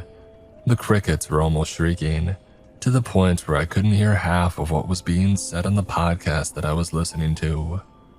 It was honestly starting to creep me out, but I couldn't put the window up or I would boil to death in the car. And then I heard what sounded like a scream, a human scream, and I hit the brakes. I realized pretty quickly it couldn't be a person, not this far out in the wilderness and on what must be Jason's private property. I knew that some animals could make a sound like that. A fox, a mountain lion, whatever it was. I didn't want to be anywhere near it. I hit the gas again. Something streaked across the road in front of me and I slammed on the brakes and swerved, almost careening off the road in the process. I threw the car into park, my heart pounding, hacking up the French fry that I'd been chewing. When I had finally coughed it up and caught my breath, I heard the barking. I looked out and there was a dog on the side of the road barking and growling, hackles raised. It had a collar on, so it was clearly someone's pet. Not anything wild. I was too scared to get out of the car in case the dog decided to lunge at me, and so I rolled the window up until it was only open a crack and whistled. It took a few tries, but eventually the dog turned to look at me. Almost instantly, its demeanor changed. Ears went back, a tail tucked between its legs. It crawled over to my car, jumping up and scratching at the window to be let in. And that's when I saw the tag. It had the dog's name, Barney, printed on it, along with the owner's phone number. This was Jason's dog. I looked into the trees, wondering what he had been barking at. Probably whatever I'd heard screaming. I needed to get out of here with Barney. I unbuckled myself, reached back, and threw open the back door. Barney leapt in, panting and shaking, and I slammed the door shut. The dog whipped around to look at me, and I swear for a second he looked ready to attack. But he sniffed my hand and calmed down again, laying down on the back seat. I turned and took off again, hands shaking. I turned a corner and saw Jason's house. On top, I saw the silhouette of what appeared to be a large fallen tree limb with gnarled branches sticking out in every direction. But the house was in a large clearing with no trees nearby. It wasn't until I pulled up closer to the house that I realized what it was. A massive antennas and satellite dishes covering basically the whole top of the house, with cables stretched and twisted between them to form one haphazard mass, making the whole thing look like the floor of an untamed jungle. Oh, what could that be for? Was that how Jason had internet connection out here? Or was he losing his mind from the isolation and building his own techie version of the Sarah Winchester house at the instructions of the ghosts in his head? Can't say I'd blame him if he was, being out here by himself. All the lights were on and I could see his car parked around the side of the cabin. And right in front of me, I saw the front door open wide. Immediately, a million different horrifying scenarios ran through my mind. Did Jason have some kind of terrible accident, a heart attack, and run from the house for help? Did someone break in? Could that have been him screaming in the trees? I checked my phone, no bars out here. I knew Jason must have Wi-Fi because he worked remotely from up here, but it must not extend outside. I glanced at my mirror. Barney was quiet and still now, but his eyes were wide open, watching me intently. Sighing, I got out of the car, walked up to the porch. I glanced through the open door. Standing way back, everything looked okay from out here. I took one tentative step over the threshold. Still nothing out of place, no signs of a struggle. The furniture was all upright and where it should be. Jason's big screen TV and expensive looking speakers were still there, and his car key sat on the dining table, so I doubted that it was burglars. I was still freaked out though. Next to the fireplace, a glass front cabinet contained a number of rifles. I thought that having one might make me feel safer, but I had no idea how to use one or even where Jason kept the ammo, so they were useless to me. And then my eyes moved to the fireplace, where two axes were mounted over the mantel. Perfect.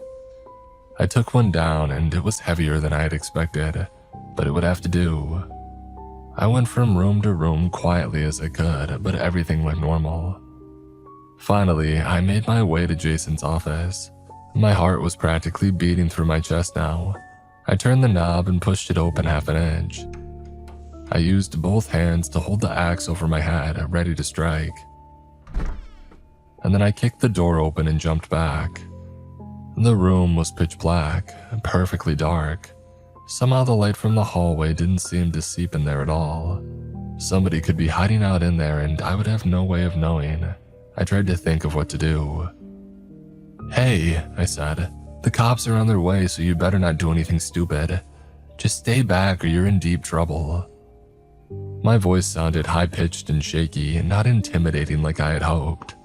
I inched forward and, against my better judgment, I reached inside the door frame to search for a light switch, holding the axe awkwardly in my other hand.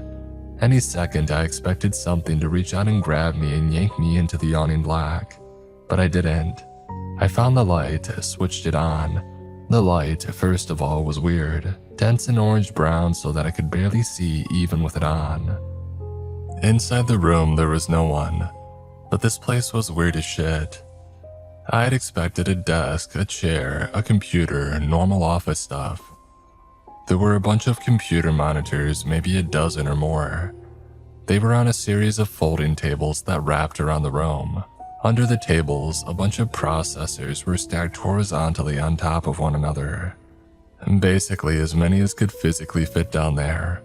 And everything was connected with a tangle of cords and wires, some of which ran up the wall and into the ceiling. One long cord stretched out of this mess and connected to a cube sitting in the center of the room on the floor.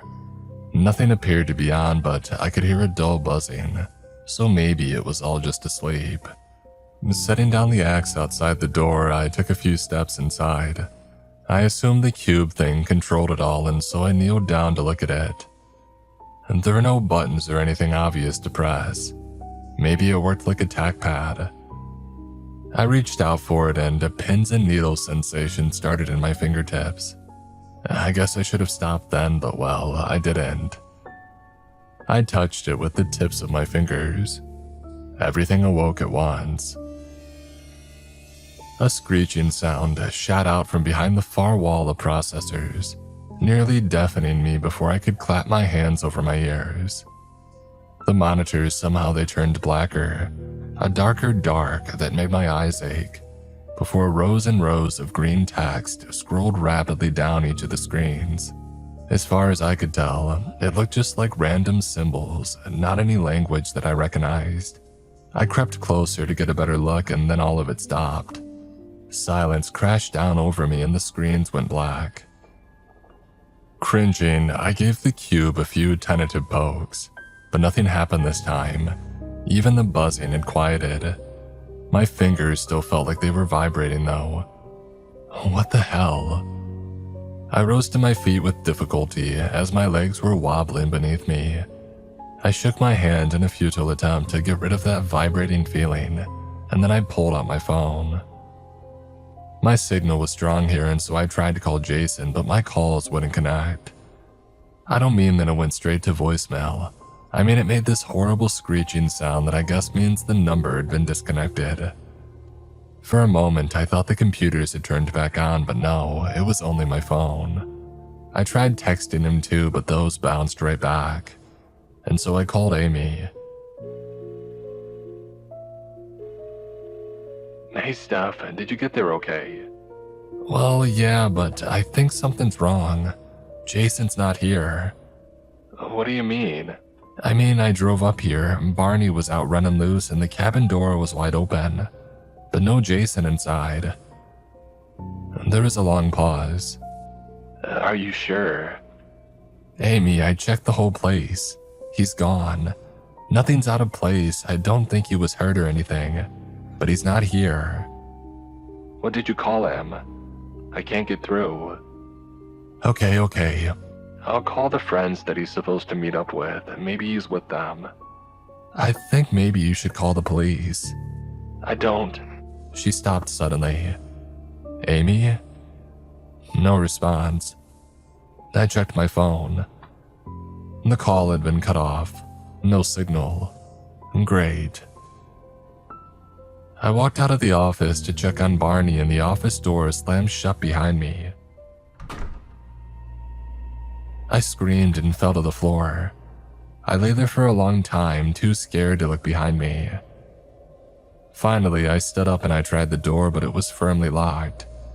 I leaned my full weight into it, but it wouldn't budge. Oh, I should have left, I know that. But slowly, methodically, I convinced myself that everything had a logical explanation. Jason had left the house in a hurry because there had been an emergency. Whatever was messing up the signal on my phone must have messed up his too. That's why he hadn't called or texted. His car was here, but well, maybe he had a second one, or a motorcycle or something, or somebody picked him up. The office, well, that was weird. Maybe Jason was running some kind of experiment. That would explain the crap on the roof too. Or maybe I was right earlier and he was kind of losing it, being all alone up here. And the door, the wind must have blown it shut, but there had been no window in there. Oh, the AC must have switched on. Yeah, that's it. It blew the door shut and it jammed it somehow. I calmed down a little and went to call Amy back, but I had no service. Oh well, nothing that I could do about it now. Eventually, I explained away all of it. Part of me was still scared, but what was I going to do? Run away from here, run from nothing and no one.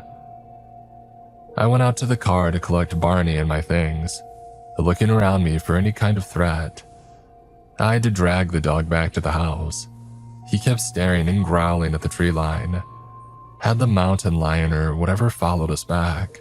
This whole thing was really unnerving, and I started second-guessing my decision to stay. But I didn't want to wind my way back down the mountain in the pitch dark with a pissed-off dog in tow. I would stay here until morning, and then I would leave if needed. Maybe by then Amy would have figured out that Jason is fine. Maybe the dog would be back to normal. Maybe this gig wouldn't be a total shit show. I shook my hand again. That pins and needles feeling just would not subside, and then I fed the dog, poured myself a large glass of the wine that I had brought, and I sat down to watch some TV and finish my fries. The cable up here was not much better than the cell service, it turned out. The signal was fuzzy and it kept cutting out. Finally, I gave up and I rummaged through the stacks of DVDs next to the couch. He had almost nothing that I liked. Almost all thrillers and horror.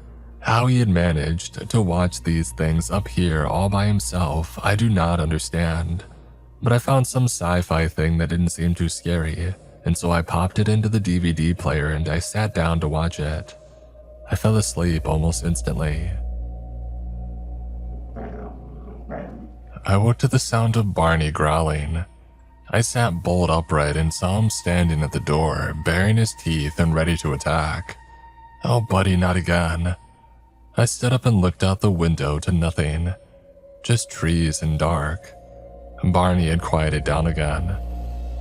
I realized that I need to let the dog out before bed. I clipped on his collar and leash and I started to walk outside, but I grabbed the axe on my way out, and just in case. Nothing happened to us. Barney didn't so much as glance up at the trees, just did his business and went back inside. Whatever had been stalking us must have given up. I turned off the movie and I went to brush my teeth, feeling much more relaxed than I had just a few minutes ago. If it weren't for that vibrating, it had spread to the fingers on my other hand now, I would have felt completely at peace. When I came out of the bathroom, I noticed something on the floor that I hadn't seen before. It was a piece of paper like it was torn off from a paper bag, with a few words scrawled on it in messy handwriting. "Sorry, you have to go." I stared at it, confused for a moment, and then suddenly overcame with rage.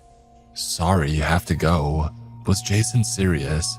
He couldn't have at least closed the door behind him and sent me a text.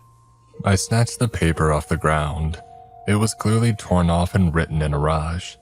Maybe he had had an emergency and had had no time to think things through. But then why was his car still here? Who knew? Who cared? I crumpled up the note and hurled it at the trash can across the room. Right at that moment, Barney went ballistic. "My stupid dog." I stormed out to the living room to see what the hell he was up to now. He was barking at the closet, the coat closet to the right of the fireplace. What the hell? I approached the dog, my sense of dread growing stronger by the second. I picked up the axe that I had set down earlier just in case. I reached for the door handle. Barney backed away, tail between his legs. I pulled the door open. Nothing. A totally normal closet. Some coats hanging up, a pair of muddy boots on the floor. The vibrating in my hands was getting worse though. But wait, back in that corner. What? The wall shouldn't extend that far, it just shouldn't. It would cut off the hallway on the other side. What is this? I stepped inside and was instantly hit with a wave of nausea so severe that it brought me to my knees. When I was bent down, I saw further back into the far corner past the coats. Black, deep dark, a soul-sucking black. I opened my mouth to scream, but nothing came out. A growl. I whipped around, fighting the urge to puke. Barney stood a few feet back from the door, poised to attack and snarling, hackles all the way up from neck to tail. "Whoa," I said, trying to sound calm. "It's okay, buddy." He lunged, coming straight at me. Without thinking, I reached forward and slammed the door shut. Silence. "Barney?" I reached for the handle. It wasn't there. I felt around for it, but it was nowhere. The door frame was gone too. No. I felt around frantically, hoping that I had just stepped to the side a little without noticing. I felt all along the wall, but nothing. I let out a terrified sob. And then, on the back of my neck, a breath. I screamed and fell and just kept falling. I awoke in perfect darkness. The ground was cold and hard, the air perfectly still. I sat up expecting pain, but I felt fine, except for those pins and needles. I looked around helplessly, eyes wide open but unseen in the vast black, and then I felt something hard digging into my hip. My phone. I still had my phone. I yanked it out and it was mercifully unbroken and still partially charged, but the image on the screen was messed up. It was like somebody had shattered it and shoved the pieces haphazardly back together. I had never seen it do that before. I had never seen any phone do that before. I touched the screen right in the center, and it started screaming. White noise shrieking at me like the phone was alive and in agony. On the screen, circles ripped frantically away from my thumb as though trying to escape. I dropped the phone and the noise stopped, and immediately I regretted it. Getting that phone to work might be my only way out, or maybe I would find a way out and need to call for help. I knelt down and felt around the ground by my feet. After a minute, I started to panic that it had bounced away, but no, there it was. I tucked it back into my pocket. When I stood, my hand brushed something solid, and I jerked back, hitting a wall behind me. A wall. So this place wasn't endless. I reached out in front of me and took a few steps forward, and yes, another wall. To my right, a wall. I reached out to my left and took a few steps. Nothing. That way was open. Maybe there was a way out of here. A few more steps and my toe bumped something solid and heavy. I bent down, felt around with my hand, the axe. It had to come with me too. I gripped it tight and stood. I walked a bit further, shuffling because I was still blind. I would bump the left wall and then try to straighten out, and then shuffle for a bit longer and bump the right wall. It was clear before long that this was a tunnel. I don't know how long I continued like that in the dark. It felt endless, and it was getting colder all the time. I was constantly terrified that I would suddenly drop off a cliff, or run into something dangerous, or find the end of this place and realize that I was truly trapped. And then a light up ahead. More like a glow than a bright light, like the sun just started to peek up over the horizon. I quickened my pace, bashing into the walls a couple of times, colder and colder. As I got closer to the light, I realized it wasn't a single point. The light was coming from distinct points on either side of the tunnel. I was too far to say for sure, but I thought they looked like doorways. As I got closer, my suspicion was confirmed. Doorways staggered along both sides of the tunnel, harsh glowing light spilling from each of them. I approached the first one, shivering now. I looked through the doorway and felt the hope drain from me. It was static, like on a TV, white and glowy and fuzzy, a buzzing sound in the background. If I looked hard enough, I thought that I could see movement behind it, but that could have just been my imagination, or my eyes playing tricks on me after so long in the dark. The vibrating in my hands was stronger here. I made my way to the next one, more of the same. And then my phone began to vibrate in my pocket. I yanked it out, praying that someone was calling, someone who could help. But no, it was just more ripples, though this time it was happening without me touching the screen. The white noise was back, but quieter, matching the tone of the doorways. I put the phone back in my pocket. I took one tentative step toward the door, and then another. I reached a hand out toward it, but as my fingers inched forward, an overwhelming sense of dread washed over me. I tried to push through it, but then the static did that rippling thing and it pushed back. It was like it was trying to repel me. Finally, when I couldn't take it anymore, I yanked my arm back. I dropped to the ground and started to cry, and despair weighing me down. There was no way out. I sobbed and sobbed until I wore myself out, and then I just laid there, staring up at nothing. That dread feeling slowly faded. I stood up and looked further down the tunnel. There were doors as far as I could see, alternating on either side. They all appeared to frame the same static as the first one. There was nothing else that I could do. I kept walking. At first, I looked closely at each doorway, trying to see if I could glean any meaning from them. But after a while, I grew tired of it and gave up. I kept my gaze forward and trudged along for I don't know how long, until my legs had started to ache with the effort. But then, I noticed shapes in the static. At first, I thought that I was imagining it, that I had spent too long in the dark, and my mind was inventing things for me to see. But then the shapes were too defined to dismiss. I couldn't make out what they were doing, but there were definitely people moving around in there. I tried to call to them, but they didn't seem to notice. I walked closer to one of them, hoping this time that I might make it through, but the dread and the static pushed me back again. And then I could hear them, almost imperceptible at first, but growing just a bit louder at each doorway. And then I could see scenes playing out. A man and a woman screaming at each other, their faces inches apart. I ducked away instinctively, as though any second they might turn on me. A creature, a dog, lunging at the doorway. That one made me jump back in terror, fearing for a second that it might be able to pass through. It didn't though.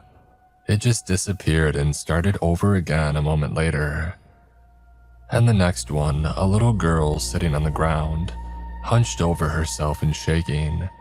It took me a second to realize that she was crying, sobbing. I felt strangely connected to her, like I could feel what she was feeling. I didn't have to get close this time. The dread slammed into me and I cried out. "Hello?" I said to the girl. "Can you hear me?" She just kept crying.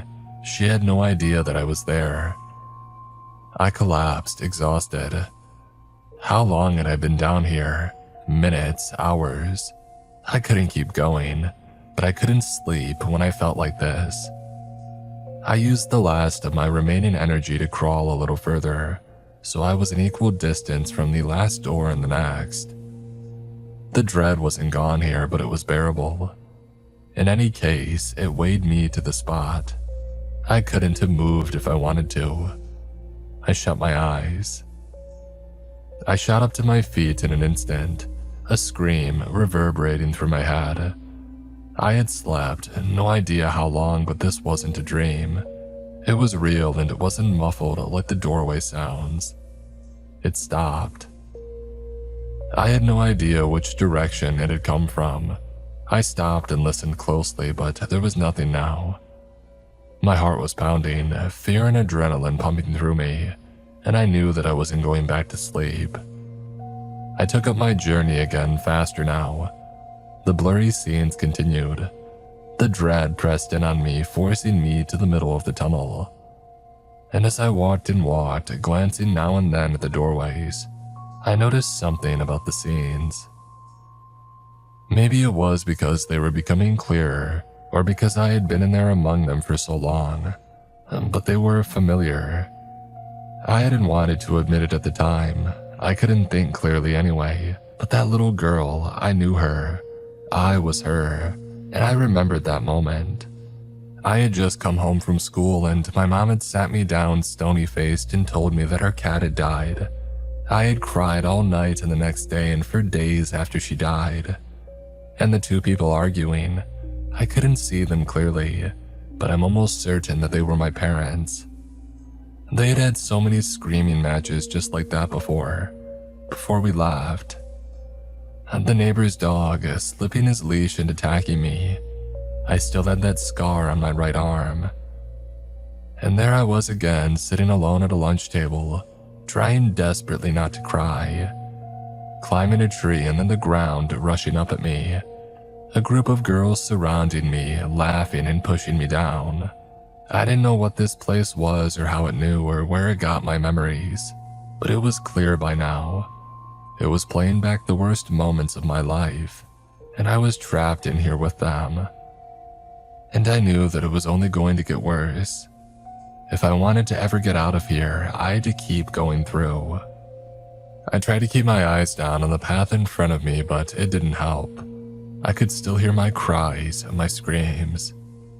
Lost as I was in my despair, it took me longer than it should have to notice. Footsteps, like the scream before. I knew they were real, they were not muffled like the doorways.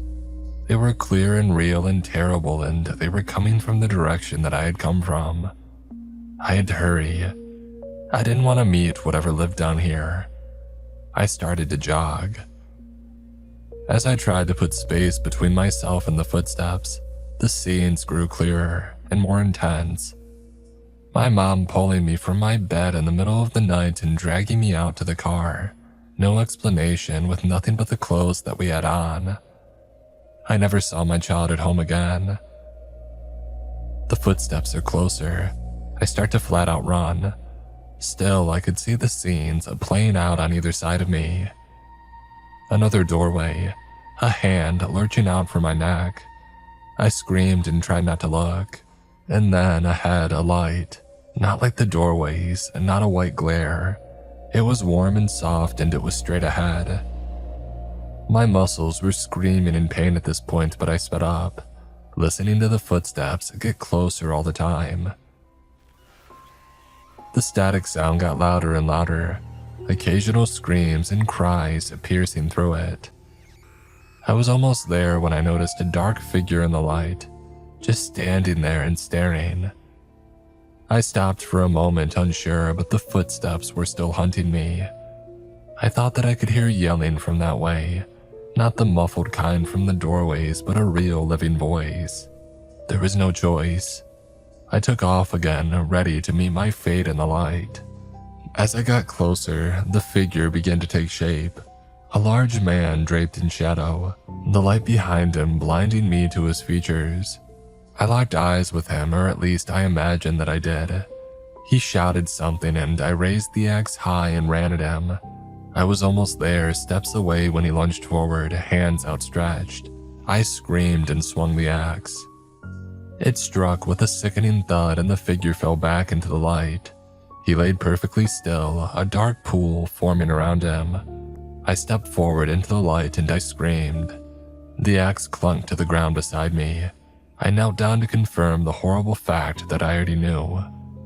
Before me lay Jason, the life already gone from his eyes. His skin was ice white. His neck was half severed from his shoulders. He was dead. I had murdered someone. The thought raced around my mind, but I could not make it real. The footsteps, they were still coming and they were almost here. Suddenly and violently, I vomited, but I couldn't stop, I had to go. The footsteps were pounding now, the yelling louder, bouncing off the walls and whirring together with the static. Going against all my instincts, I looked over my shoulder for the source of the footsteps. I recoiled in horror at the sight. It was a human-shaped thing made of static, with human features flashing through every few seconds. A hand, an eye, a length of hair, and running straight at me, arms flailing, feet pounding, voice shrieking incoherently between patches of static, like a radio station going in and out of range. Everything in me was repelled by this absolute monstrosity. Sobbing, I stumbled over Jason's body, slipping and coating myself in his blood. With one last scream, I pulled myself out onto the porch. I turned over and I looked back. The tunnel was gone along with the body, the evidence of my crime. I crumpled to the ground and gasped with relief, the full horror of what I had done yet to wash over me. The vibrating in my hands was painful now, like pins and needles after I had been laying on my arms for hours. I shook and shook them, but it didn't help. And then a shadow to my left, and a growl. I leapt up. Before me stood an angry beast, teeth bared and tackles up, inching toward me. "Barney," I said, my voice trembling. "Hey, it's okay, buddy, it's me, you know me." He lunged and I leapt over the porch railing, falling hard on my side.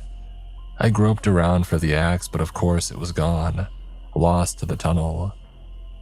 I stumbled to my feet and tried to run from my car. The key was somehow still in my pocket, but it wasn't there.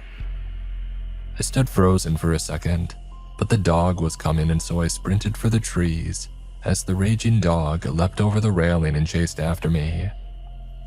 I entered the woods, running as fast as I could as branches and thorns tear at my clothes and skin. I could hear the dog's growls just feet behind me. I had no fear which direction I'm running in until I stumble onto the dirt road and nearly fall over. I took a moment to catch my breath, but the dog was at my heels. I bolted into the woods on the other side. My foot caught on a tree root and I crashed into the ground face first. I cried out in agony, scraping my tongue along the now cracked teeth in my mouth. I could hear the dog on the road now coming straight for me, but then a flash of lights and the squeal of brakes. I considered crawling over, calling out, but then I remembered the blood on my clothes. What could I say?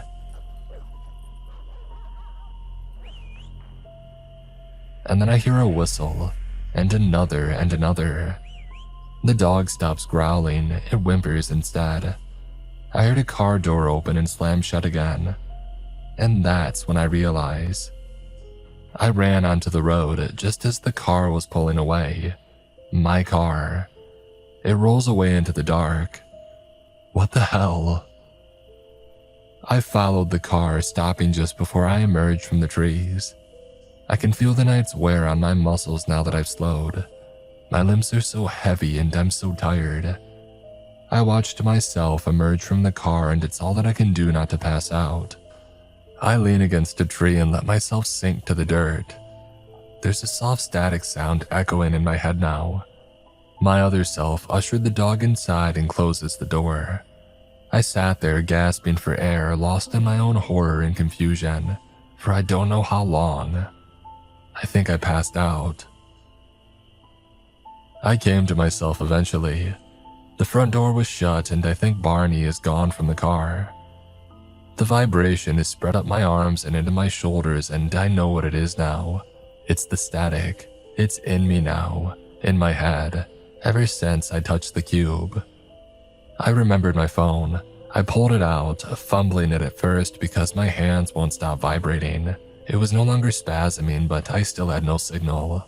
At some point though, I must have had one, because I have 8 missed calls, all from Amy. She left a few voicemails of varying lengths, but they wouldn't load. One text got through. "Where are you? Please pick up." I had to get out of here. I had no idea where I'd go or what I would do. No idea how I could live in a world where there are 2 of me, but I had to do something. I had to figure out how to get rid of this static, this infection somehow. I still had my car key in my back pocket. I watched the windows for a minute. No sign of other me. I creeped toward my car, key in hand, keeping low to the ground. As I got closer, I could hear Barney barking and grumbling inside. I unlocked the door and I crawled inside and then I shut it. Just in time. The cabin door swung open and the other me walked out with the dog. I ducked down so that they wouldn't see me until they were gone again, and then I just sat there. I knew that I need to go. I wanted to go, but my stupid limbs wouldn't move. I couldn't stop thinking about that sickening thud the axe made when it had connected with his skin and bone. My hands shook. I wanted to throw up, but there was nothing in me to come out. I could hear the static then, patches of it forming on my hands and arms, undulating and slowly spreading. I realized that I, the other one, had disappeared from the window. I must have gone to brush my teeth. Maybe if I can get in there and stop myself from ever going into that closet, then Jason won't be dead. Screw it, I had to try. Slowly and quietly, I pushed the car door open and crawled toward the house. I winced as the front door creaks, but the other me didn't notice. I stood and looked around. And that's when I noticed my empty fast food bag resting on top of the trash. A paper bag. It was me, future me, that had written the note. I snatched it out of there and stared at it helplessly. What was I trying to say? Sorry, I have to go. What? I snatched a pen off the counter and tore off a strip of paper and started scribbling, hoping that I would figure out the note as I go. But my hands and arms shook so bad and I could hardly feel them. And then I got to the word go, and then I heard the bathroom door creak open. I dropped the note and I backed into the living room. Barney had been fast asleep, but he opened his eyes. Slowly he raised his head, his eyes becoming angrier by the second, and his mouth curled up in a snarl and he was barking. I bolted to the closet just in time, slipping behind the door just as other me emerges from the kitchen. I ducked behind the coats and I felt around in the corner for the black hole, hoping that I could block the other me from going down there, but it wasn't there. It was only a closet. The other me enters and everything changes. The shrieking sound from the tunnels is back, but it's in my head, and it paralyzes me as I feel the yawning gap open up beside me. The other me leans forward to inspect it and stares deep into it, and I can't help it. My breath brushes the back of her neck. She screams and falls and is gone. The gap is still open. I can move again, but I'm vibrating all over. I don't know why I'm telling you all this. I need to hurry if I'm going to stop her, and the static is in my gut now. My heart. It's going everywhere, but I need somebody to know where I've gone and why, and maybe you can stop it. Don't come here, just stop it. I've got to go. Sorry, I have to go. That's it. The police said she was probably just writing a story since the events here can't possibly be true. They have no explanation for why the phone was on the floor in the closet, or why the note was still there in the trash, or where Steph had gone. What, she just wandered into the woods in the middle of the night, in a strange place without the dog or any of her stuff. And where's Jason? They looked for traces of my brother's blood on and around the porch, but they found nothing. It was raining by then though, so who knows. The computers and the stuff on the roof are still there, but it doesn't seem to do anything. I touched the cube too before I read Steph's message, and nothing turned on, but I think I felt a jolt in my fingers. I hope that it was just nerves. The Wi-Fi was working fine. Steph's phone worked fine. The parts about her conversations with me are all true. I sent Steph's story to myself before I handed the phone back to the police. I brought Barney home with me. He's not hurt, but he's pretty shaken up. When we arrived, he ran straight to a corner of the living room and has been cowering there ever since. I keep bringing him food and water, but he barely touches it. He won't sleep, and I have to drag him outside for bathroom breaks. He also keeps staring at the door to my garage, alternately whining and growling. I've checked and I hope that I'm imagining it, but I don't think so.